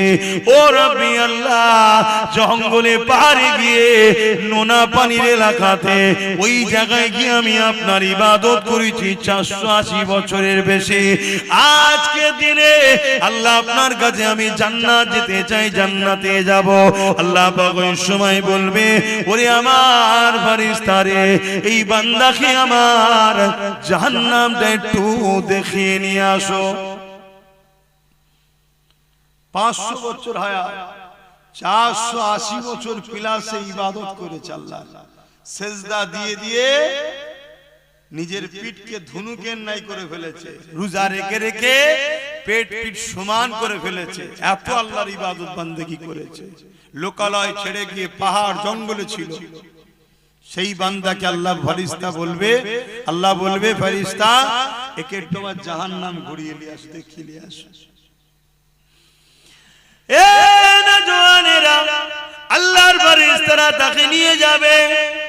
যেতে যেতে পথের মধ্যে এক জায়গাতে এমন সময় পিপাসা লেগে যাবে, কেননা জাহান্নামে তাপ আসতে লেগেছে, পিপাসা লেগে যাবে, এত পিপাসা লেগে যাবে। ওই সময় ফেরেশতাদেরকে ওই বান্দা বলতে লাগবে, ও আল্লাহ পাকের ফেরেশতারে, আমাকে বড় পিপাসা লেগেছে, আমাকে পানি পান করো। ওই সময় ফেরেশতারা বলবে, তোমরা দুনিয়ার বান্দা ছিলে, এখন পরকালে এসেছো, কোন জিনিস কি বিনিময় ছাড়া হয়? তোমাকে যে আমি পানি দেব, এর বিনিময়ে তুমি কি দেবে? তোমার তো কিছুই নাই। ওই সময় ফেরেশতারাই স্মরণ করিয়ে দেবে, হ্যাঁ তোমার অনেক নেক আমল রয়েছে, যদি এই আমলগুলো আমাকে দিয়ে দাও তাহলে তোমাকে আমি পানি পান করাবো। ভাইরা মন দিয়ে শোনেন, বাপেরা মন দিয়ে শোনে, মা বোনেরা মন দিয়ে শোনে। দুনিয়ার হাওয়া গায়ে লাগছে, আখিরাত কত কঠিন জায়গা বুঝতে পারছি না, কবর কত কঠিন জায়গা বুঝতে পারছি না। এই সময় তুই বান্দা এত পিপাসা লাগবে, সে বেখিয়াল হয়ে যাবে, সমস্ত আমলকে দিয়ে দিয়ে এক পাত্র গিলাস পানি পান করার পরে তার মধ্যে তৃপ্তি হবে। ওই সময় আওয়াজ দেবেন, আল্লাহ আমার ফেরেশতারে, ওই বান্দাকে নিয়ে চলে আসো যে জায়গাতে পানির পিপাসা লেগেছে, ওখান থেকে জাহান্নাম আরো হাজার হাজার বছরের রাস্তা এখনো রয়েছে। ভাইরা আমার, এই পিপাসা এত দূর থেকে জাহান্নামের তাপে লাগবে, সমস্ত আমলের বিনিময়ে এক গিলাস পানি সে খরিদ করে ওই পানি পান করবে। আল্লাহ দরবারে ফিরিয়ে নিয়ে আসা হবে। আল্লাহ পাক আবার জিজ্ঞাসা করবে, ওরে আমার বান্দা তুমি কোথায় যেতে চাও? বান্দা আবার বলবে, আল্লাহ 480 বছরের উপরে আপনার ইবাদত বندگی করেছে, আপনি আমাকে 500 বছর হায়াত দিয়েছেন, জ্ঞান বিবেক বুদ্ধি যখনই হয়েছে সিজদায় পড়ে পড়ে পড়ে পড়ে পিঠকে ধনুক বানিয়ে দিয়েছি, রোজা রেখে রেখে আমি এমন করে পেট পিঠকে সমান করে দিয়েছে। আল্লাহ পাক এই আমলের বিনিময়ে আমি জান্নাতে যেতে চাই। আমার আল্লাহ বলবে, বান্দারে তোমার আমল তো এখন আর নেই, এক গিলাস পানির বিনিময়ে তোমার আমল তো তুমি ফেরেশতাদের দিয়ে দিয়েছো। বান্দা মাথা হ্যাট হয়ে যাবে। আল্লাহ বলবে, বান্দা মাথা তোলো, বলো কোথায় যাবে? বান্দার জবানের বল বন্ধ হয়ে যাবে, চোখ দিয়ে পানি বেরোতে লাগবে, হায় আমি কি করলাম।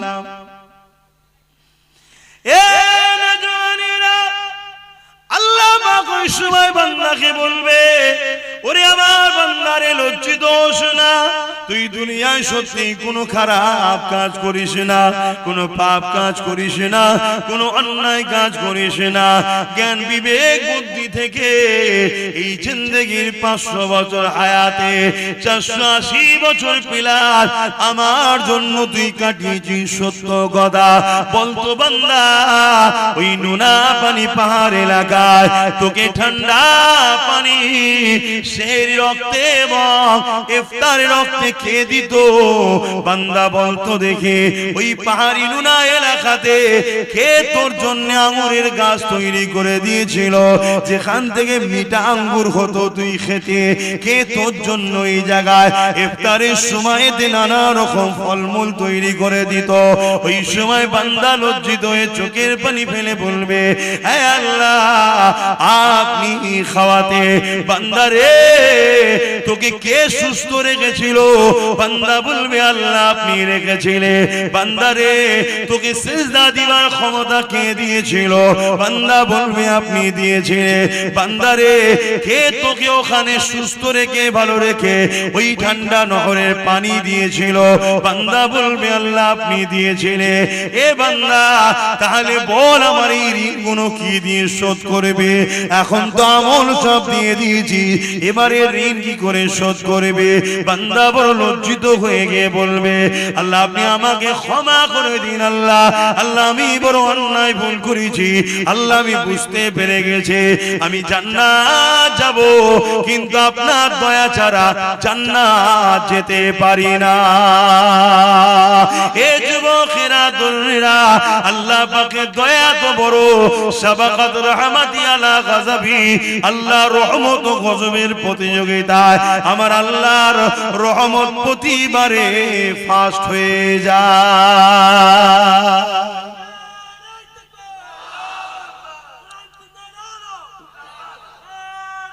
আল্লাহ ভাই জানি না কেন ওয়াজ করতে আসি কষ্ট হচ্ছে, ঘুম ঘুম লাগছে, কথা বুঝে আসছে। তারপরেও আল্লাহ যতটুকু বলাচ্ছে আপনাদের অসুবিধা হচ্ছে না তো? খুব কষ্ট লাগছে কথা বলতে। যাই হোক ভাই, তাহলে ভাবুন আল্লাহ রহমত ছাড়া নাজাত পাওয়া যাবে না। আর সূরা আম্বিয়ার মধ্যে আল্লাহ বলছেন ওমা আরসালনাকা ইল্লা রাহমাতাল লিল আলামিন, আমার নবীকে আল্লাহ আল্লাহর রহমত দয়া করেছে। জোরে বলুন সুবহানাল্লাহ। তো ভাই সেই আল্লাহর উপরে মহব্বত, নবীর উপরে মহব্বত, আল্লাহর সৃষ্টিকে ভালোবাসুন, তবে আল্লাহর রহমত পাবেন। যে কথা বলছিলাম ওই যুবকটা, ওই বান্দাকেও আল্লাহ সেদিন নাজাত দেবে। জোরে বলুন সুবহানাল্লাহ। তো যে কথা বলছিলাম ওই যুবকটা কি আল্লাহ পাক বলবে বান্দা যা আমি তোকে আমার রহমতের বিনিময়ে জান্নাত দিলাম। জোরে বলুন সুবহানাল্লাহ। কাশ ওই যুবক যদি আমি হই কত সুন্দর হবে। কি হবে আল্লাহ জানে। এত পাপ থাকার পরও আল্লাহ তাকে নাজাত দিচ্ছে কেন? তার একটা কাজ আল্লাহর বড় পছন্দ হয়েছে। কি কাজ ছিল? প্রচন্ড গরমের সময় এক পশু রোদে বাঁধা ছিল, তাকে ছায়ায় বেঁধে পানি পান করিয়েছিল। আল্লাহ দেখে বড় ভালো লেগেছে। জোরে বলুন সুবহানাল্লাহ। তুই আমার সৃষ্টির উপরে দয়া করেছিস যখন আমার সৃষ্টি বিপদে ছিল, আজ আমি আল্লাহ তোর উপরে দয়া করব, এখন তুই বিপদে আছিস। জোরে বলুন সুবহানাল্লাহ। আজ যদি আমরা আল্লাহর শ্রেষ্ঠ সৃষ্টি মানুষকে যদি বিপদ মুক্ত করি, মানুষের উপরে জুলুম হচ্ছে যদি জুলুম থেকে মুক্ত করি, মানুষের উপরে মিথ্যা মামলা হচ্ছে তার হাত থেকে মানুষকে যদি বাঁচায়, মানুষ নেশায় আসক্ত হয়ে ধ্বংসের দিকে যাচ্ছে তার হাত থেকে যদি আমরা মানুষকে বাঁচাই, মানুষকে যদি খুন রেপ অশান্তির হাত থেকে মানুষকে যদি বাঁচায়, বা ক্ষুধার্ত মানুষের মুখে যদি খাবার তোলার ব্যবস্থা করি, এর থেকে মহান পুণ্যের কাজ আর কি হতে পারে? কথা বুঝছেন তো নাকি? অতএব এই কাজ অনেক নেকির কাজ, পুণ্যের কাজ। এই কাজ আপনারা করুন। মনে রাখবেন একদিকে যেমন আল্লাহর সৃষ্টিকে বাঁচানো, আল্লাহ সৃষ্টির উপরে দয়া দেখানো, আল্লাহ আপনার উপরে দয়া দেখাবে, অপর দিকে আল্লাহর পেয়ারা নবী নূর নবীর মেহনতের কষ্টের ইসলাম আজ জালিমদের কাছে বড় খাতরা, বড় জালিমদের আঘাতের শিকার হচ্ছে। যেমন আমার দেশের কেন্দ্র সরকার ওয়াকফ কালা কানুন তৈরি করে আমার ইসলামকে মিটাতে চাইছে, নিশ্চয়ই আমরা এ বিষয়ে খবর রাখি না? এটা আওয়াজ দিয়ে বলুন। আজকে 2025 এখনো চলছে। এবছরে একটা আইন তৈরি করেছে ওয়াকফ কালা কানুন, সংবিধান বিরোধী, ইসলাম বিরোধী।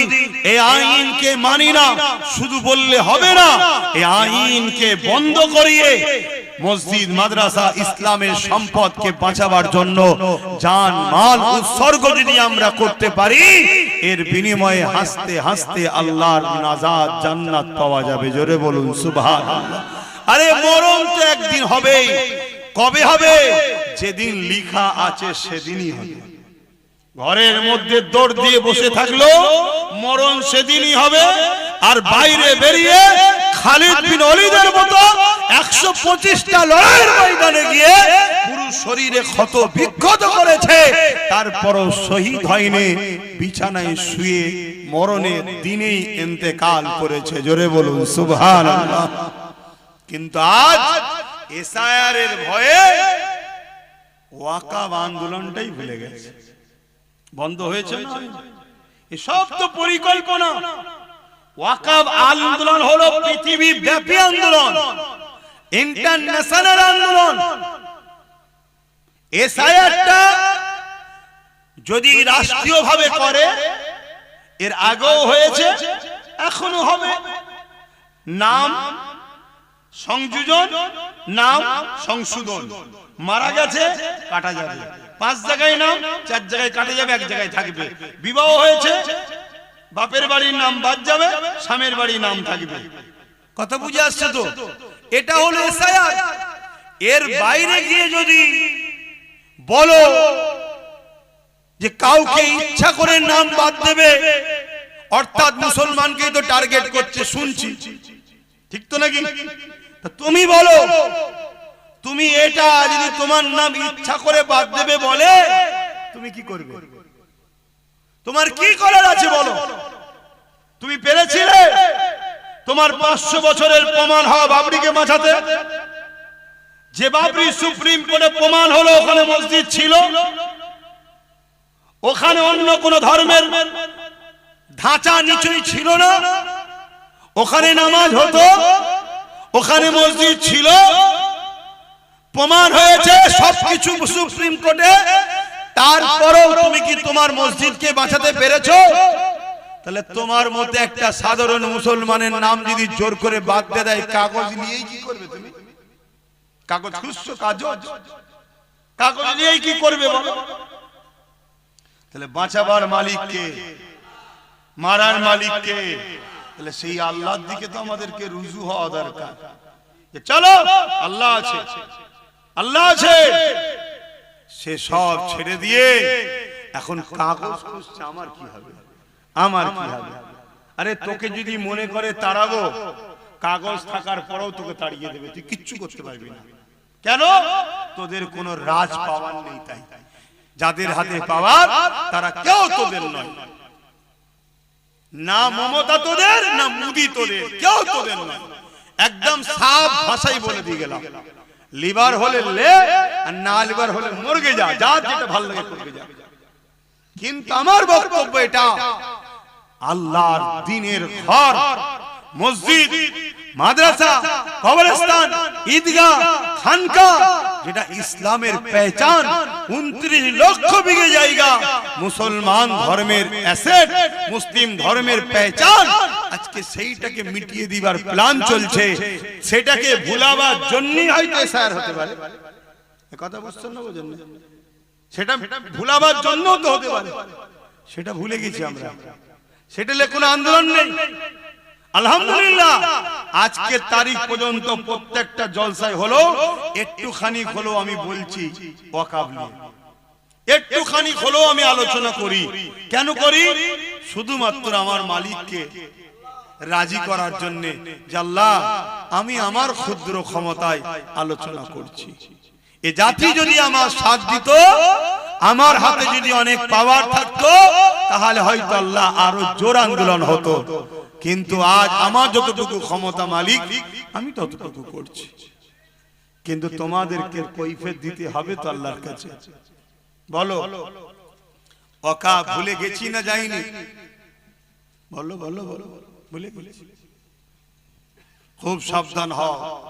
আল্লাহ যদি তোমাকে দেশে রাখবে বলে, কারো বাপের মাজাল নেই তোমাকে দেশ থেকে সরাতে পারে। যে সরাতে যাবে আল্লাহ তাকে দুনিয়া থেকে সরিয়ে দেবে। শুনছেন তো নাকি? আর তোমাকে যদি আল্লাহ না সাহায্য করে, তুমি কাগজ রাখো আর যার পিছনেই দাঁড়িয়ে থাকো, তোমাকে কিন্তু তাড়িয়ে দিলে তোমার কিচ্ছু করার ক্ষমতা নাই। তাহলে কি আমি বলছি নাকি তুমি কাগজ টাগজ খুঁজবে না, করো না, কিন্তু তোমার মূল জায়গাটালে তোমার খবর নেই কেন? তোমার মূল বিষয়টা খবর নেই কেন?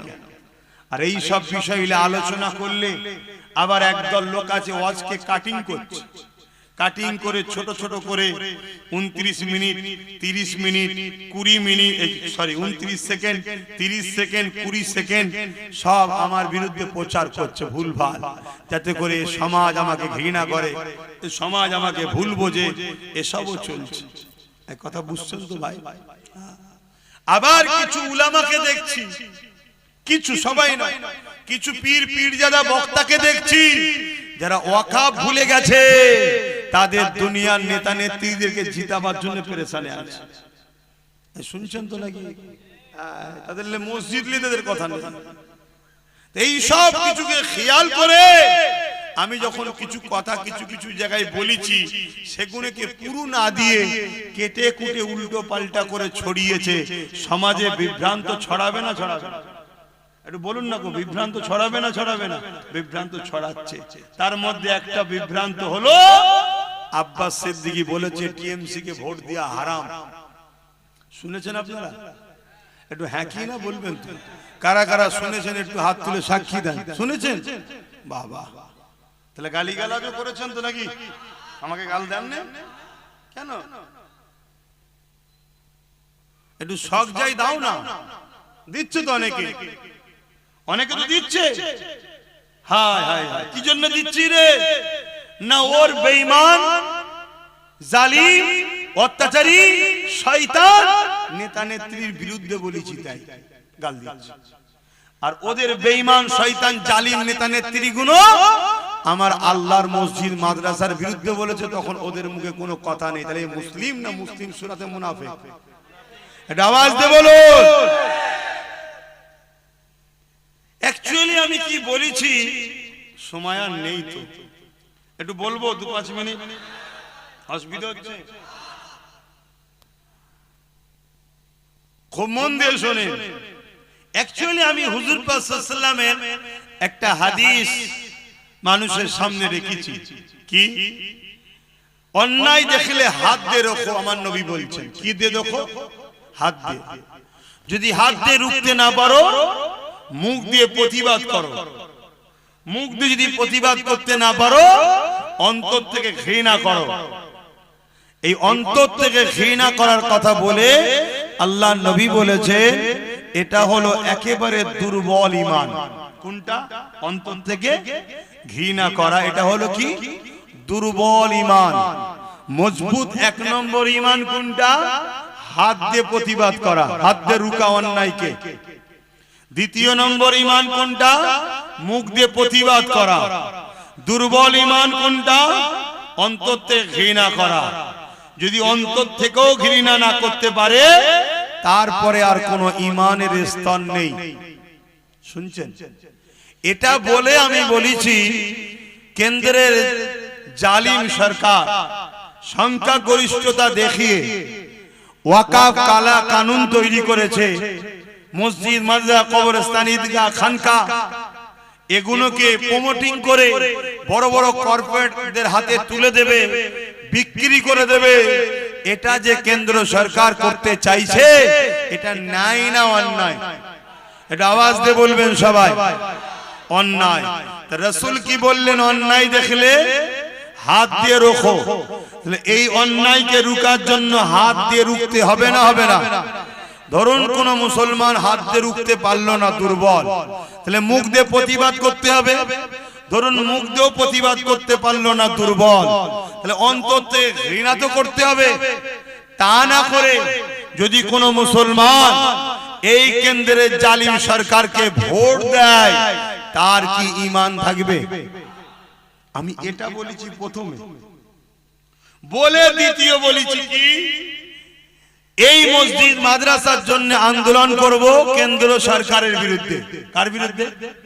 জোরে বলো। কারণ আইনটা ও করেছে, ওর বিরুদ্ধে আন্দোলন করব। আর রাজ্য সরকার যদি বলে যে ওর বিরুদ্ধে আন্দোলন আমার রাজ্যে করা যাবে না, কেন আমার দাদা হয়, দিল্লি চলে যাও, এখানে আন্দোলন করলে সব থেকে বড় দুশ্মন আমি হব। তাহলে এ মসজিদ মাদ্রাসার দুশ্মন না দুশ্মন নয়? এই জোরে বলেন। তাহলে মসজিদ ভাঙবে ও, এ বলবে রুখতে পারবি না। কথা বুঝছেন তো নাকি? যদি রুখতে যাস সব থেকে বড় দুশ্মন আমি তোর হব। তাহলে আমার মসজিদের দুশ্মনের বিরুদ্ধে লড়বো, দুশ্মন এ হচ্ছে আমার। তাহলে এ মসজিদের বন্ধু না দুশ্মন? তো মসজিদের যে দুশ্মন হয় তাকে মানে না, আলাদা কথা। অনেক অন্য ধর্মের ভাই মসজিদ মানে না কিন্তু মসজিদের দুশ্মন নয়। শুনছেন না? শোনেন। ইসলাম মানে না কিন্তু ইসলামের বিরুদ্ধেও বলে না। মানুষ হিসাবে একে অপরে মিশবে, কারবার করবে, রাজনীতি করবে, সব করবে, মানুষে মানুষে মিশা যায়। কিন্তু তুমি মানো না শুধু তা নয়, তুমি আমাদের ট্যাক্সের পয়সায় দীঘায় মন্দির করতে পারো, আর আমার মসজিদের জন্য লড়তে গেলে তুমি বলবে দিল্লি চলে যাও। তাহলে অন্যায় করছে না নাই করছে? এর বিরুদ্ধে হাত দিয়ে লড়া দরকার আছে না নাই? যদি হাতে না পারো মুখ দিয়ে প্রতিবাদের দরকার আছে না নাই? যদি মুখ দিয়ে না পারো অন্তর থেকে ঘৃণার দরকার আছে না নাই? তা না করে যদি কেউ একে ভোট দেয় তার ঈমান আছে? আমি এটাই বলেছি। কেন একে ভোট দিচ্ছ তুমি? এ শক্তিশালী হয়ে ও মসজিদ ভাঙবে, এ আমাদেরকে বেড়া দেবে, এ আন্দোলন করা যাবে না। শুনছেন না? আরো কথা বলেছি। কি বলেছি? কি বলেছি? মন্দির বানাচ্ছে ট্যাক্সের পয়সায়, চলো, তারপরও চলো, ছেড়ে দাও, কথা বুঝে আসছে। কিন্তু তুমি মন্দির বানিয়ে প্রসাদ খাইয়ে মুসলিম সমাজকে কাফের বানাবার পরিকল্পনা করেছে না করেনি? রেশনের মধ্যে দিয়ে প্রসাদ পাঠিয়েছে না পাঠায়নি? বুকে হাত দিয়ে বলুন প্রসাদ খেলে ঈমান থাকে? জোরে বলো ঈমান থাকে। তাহলে তুমি এক মন্দির করলে রাজকোষের টাকা, এটা যেমন অন্যায়, তারপরেও চলো সম্প্রীতির স্বার্থে, বৃহৎ স্বার্থে চুপ করে গেলাম। কিন্তু তুমি প্রসাদ খাইয়ে মুসলিম সমাজের ঈমানকে লুটতে চেয়েছো, আমাদের বেঈমান বানাতে চেয়েছো, এটা নাই না অন্যায়? তাহলে এই অন্যায়ের বিরুদ্ধে হাত দিয়ে রুখা দরকার আছে না নাই? মুখ দিয়ে প্রতিবাদের দরকার আছে না নাই? অন্তর থেকে ঘৃণার দরকার আছে না নাই? তা না করে একে আবার ভোট দিয়ে শক্তিশালী করছো, যাতে করে আরো কিছু হারাম খাইয়ে মুসলমানদেরকে কাফের বানায়। অতএব এই কাফেরের যে শাস্তি দেবে সে বেটাও কাফের হবে। কথা বুঝছেন না? বোঝেন না? তুই রাজনীতি করছিস, করকে যা বাবা, মানুষের রুজি রুটি কারবার ব্যবসা বাণিজ্যের কথা বলবি। আমি আসবো, হুজুর মানুষ জলসা করবো, চলে যাব। তুই রাজনীতির নামে যদি আমাদের ঈমান লুটতে চাস, তাহলে আমার কি দায়িত্ব নয় জাতিকে জাগানো? কথা বলছে না তো? এজন্য আমি বলেছি। কিন্তু এসব কথা বলার পরে আর একটা কথা বলেছি, শুনবেন না? এ বলেছিল কোরআন শেষ হয়ে যাবে, আমার উন্নতি শেষ হবে না। এ কথাটা মানেন? নাই না অন্যায়? এ কথাটা বলেছে নাই না অন্যায়? ওর উন্নতি শেষ হবে, ওর উন্নতি শেষ হবে না হবে না? আমার কোরআন শেষ হয়ে যাবে। দুদিন পরে কোন জাহান্নামে ঢুকে যাবে কোনো ঠিক আছে? হ্যাঁ, ও বলছে আমার কোরআন শেষ হয়ে যাবে। এ কথা বুঝছেন না? এই বিষয়ে মোল্লা মুলি সাহেবদের কথা আছে। ওজন আমি আব্বাস সিদ্দিকী যখন বিরোধী করি, আমার বিরুদ্ধে বলার জন্য অনেক মুলি সাহেব বাজারে আছেন না? নয়? হ্যাঁ, এদের ভাড়া করা দালাল, ওগুলো এদের ভাড়া করা দালাল।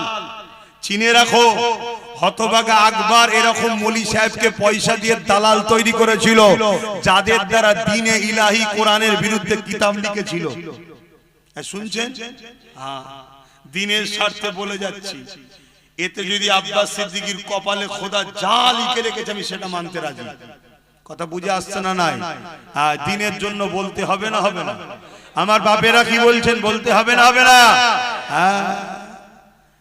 তোমার পেট দেখছ আব্বা, আমার মায়েরা মদের টাকা খুব লিচ্ছ, মদ বিক্রি করার টাকা দিচ্ছে বাড়ি বাড়ি, ওই টাকায় তুমি ছেলেকে খাওয়াচ্ছ। মনে রেখে দিও, তোমার ছেলে এত বিস্ফোরা হবে, একটু বড় হতে দাও না, চুলের মুঠি ধরে পিটবে। তুমি কত তাবিজ করবে মা? কোন তাবিজ কাজে লাগবে না। কেন? গোড়াই গন্ডগোল করে ফেলেছে। শুনছেন তো নাকি? না গায়ে লাগছে সব? এখনো সময় আছে, তওবা করো। এবারে এসব বলার পরে একটা কথা বলেছি কি, যদি কেউ বলো যে এ মিস করে বলে ফেলেছে, এটা স্লিপ হয়ে গেছে, শুনছেন তো নাকি? এটা ভুল করে বলে ফেলেছে, যদি কেউ বলে, শুনছেন তো নাকি? আমি তখন এটাও বলেছি, তাহলে একে ক্ষমা চাইতে বলো, একে বলো যে আমার ওটা বলা ভুল হয়েছে, তোমরা আন্দোলন করো কিন্তু রাস্তা বন্ধ করো না। কেন? আমার বাংলায় যাতে মানুষ চলতে পারে, হ্যাঁ বলার অধিকার আছে, তার রাজ্য সে দেখবে না, সে দায়িত্ব আছে। কিন্তু দিল্লি চলে যাও বললি তুই, মানে দাদাগিরি দিচ্ছি, মস্তান হয়ে গেছি না, ক্ষমতা খুব। হ্যাঁ শোন, এখানে অনেকে ছিল, আমরা সরে যেতে না, রাস্তার কুকুরও তাকে চিনতে পারেনি। আর কথা ভুল বলছি? বিগত দিন অনেকে বলেছিল অনেক কিছু, আমরা যেই পাশ থেকে সরে গেছি, হুঁচুট খেয়ে গুঁজুরে পড়ে গেছে, গার্ডও চলে গেছে, আর রাস্তায় গেলে কোনো কুকুরও দেখেনি যে আমাদের মুখ্যমন্ত্রী এসছে রে, কেউ বলেনি। কথা ভুল বলছি? আমাদের ভোট নেবে আর আমাদেরকে দিল্লি দেখাবে, এটা অন্যায় হচ্ছে না? নাই হচ্ছে? এরপরও আমি বলেছি, যদিও ক্ষমা চেয়ে লাই, তাহলে আমি বলবো না ক্ষমা চেয়েছে। যতদিন না ক্ষমা চাইবে, আল্লাহ যতদিন আমায় বলাবে আমি বলবো। কারো যদি আপত্তি হয়, সেই মুসলমানকে বলবো কলেমায় রুদ্ধ কবুর পরে নতুন করে মুসলমান হন। তোর কাছে বেঈমান নেতা আগে, ইসলামের দুশমন আগে, তোর কাছে কোরআন দিন আগে নয়। তুই এত নিকৃষ্ট হয়ে গেলি, তওবা কর, কলেমা পড়। কোন মুসলমান যদি এর পক্ষে থাকে, তার ঈমান থাকবে না। শুনছেন তো নাকি? হ্যাঁ, যদি ক্ষমা চেয়ে এলাই, তাহলে ভিন্ন বিষয়, রুজি রুটি কারবারের ব্যাপার, দুনিয়াদারি ব্যাপার, চল বাবা, ওটা তোর যার যাকে ভালো লাগে নিয়ে করবে যা, তখন অন্য জায়গায় আসবে, যে যার দলের হয়ে প্রচার করবে। কিন্তু এ তো আমার দিনকে মিটাতে চাইছে। ও হলো প্রকাশ্য দুশমন, এ হলো বন্ধু সেজে দুশমন। এ কথা বুঝছেন? এজন্য আমার বলার দায়িত্ব আছে না নাই? একটু হাঁকি না বলে, তাই তো আমি বলছি। কে কে বলছেন বলার দায়িত্ব আছে, একটু হাত তুলে সাক্ষী দেন তো দেখি। আল্লাহকে দেখে লম্বা করে হাত তোলে। আশপাশে দেখেন কেউ হাত তুলতে বাকি আছে কি? দেখেন দেখেন কেউ বাকি আছে কি? লম্বা করে হাত তোলে। কেউ বাকি নেই তো?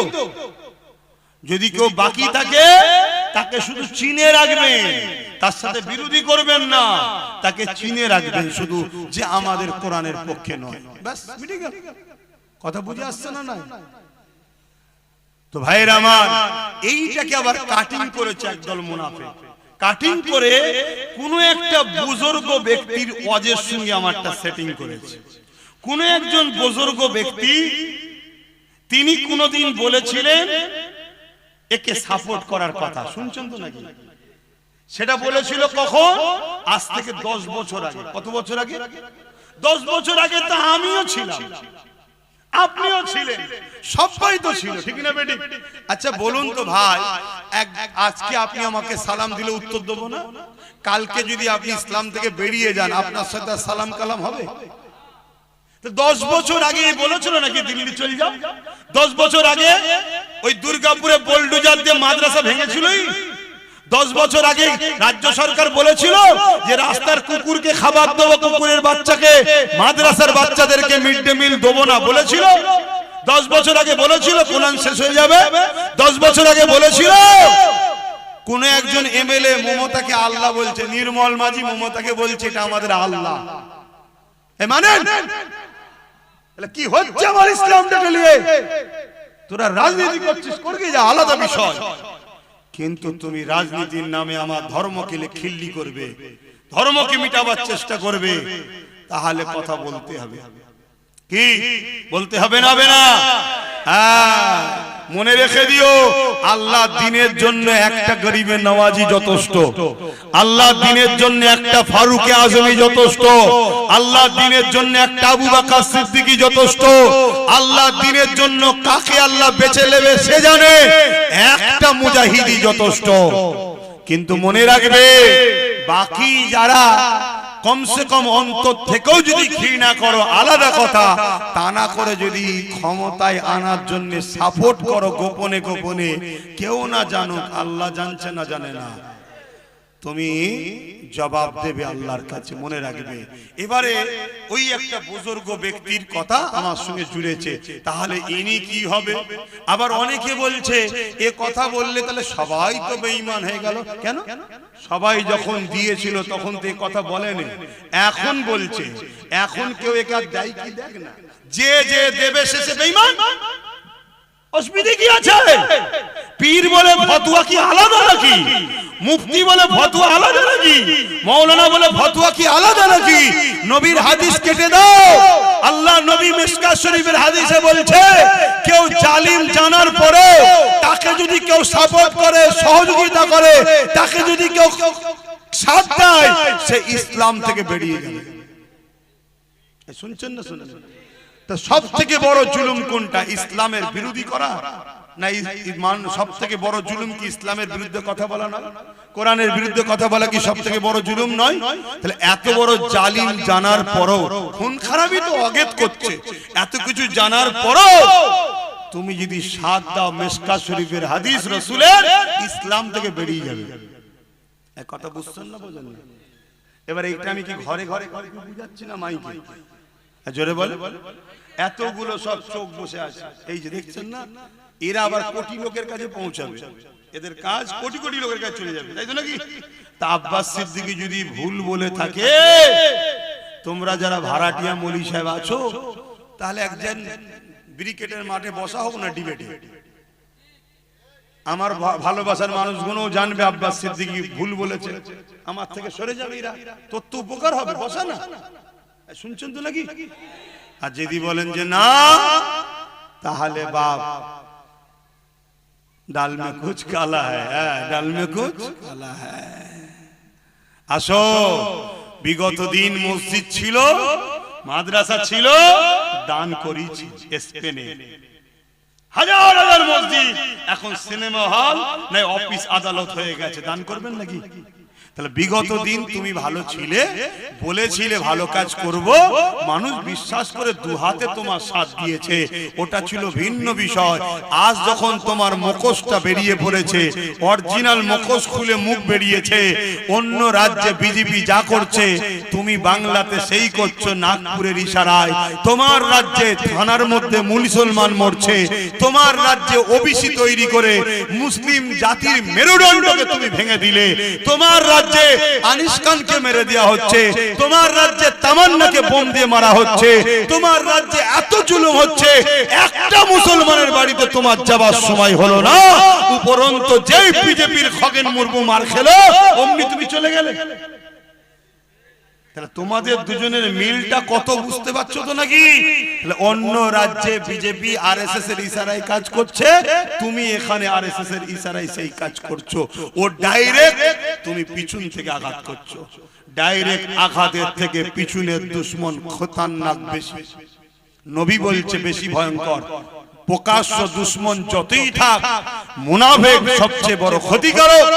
হযরতে সালাউদ্দিন আইবি 12 লক্ষ খাজা সেনা নিয়ে 4 লক্ষর মোকাবেলায় লড়াই করেছিল, করার পরে সালাউদ্দিন আইবি ঘরে এসে মন খারাপ করে বসে আছে।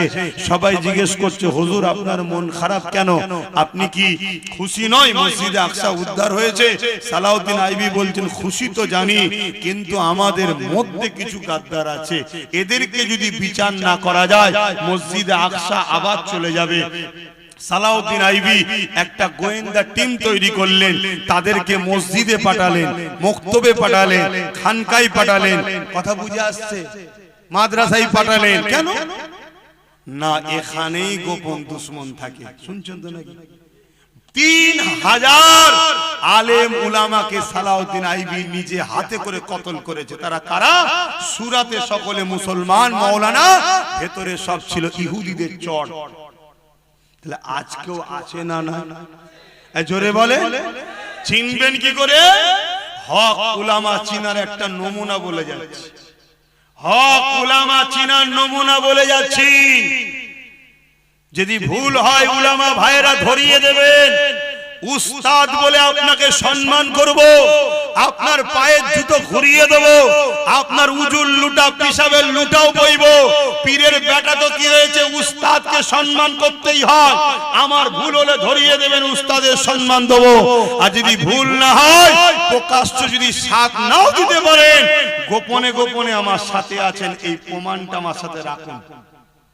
কথা বুঝে আসছে না? নাই আমি জানি সব উলামার প্রকাশ্য আসার ক্ষমতা নাই, কারণ সে মজবুরিতে আছে।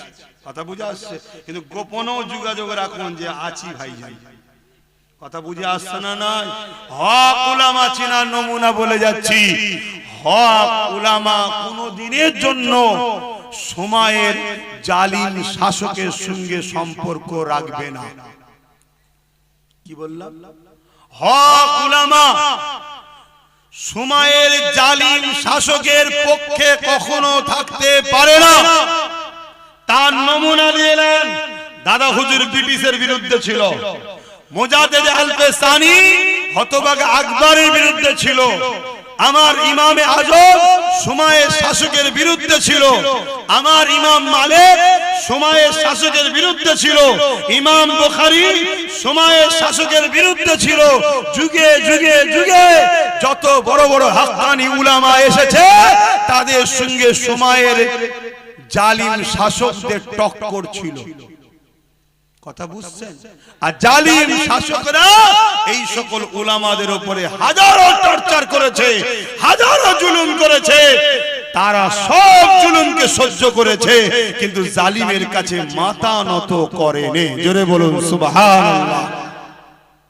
কথা শেষ করছি, ব্যথা পেলেন? আসেন সংক্ষেপ করব, তার আগে একটু সালাম দেব। ইয়া নবী সালাম।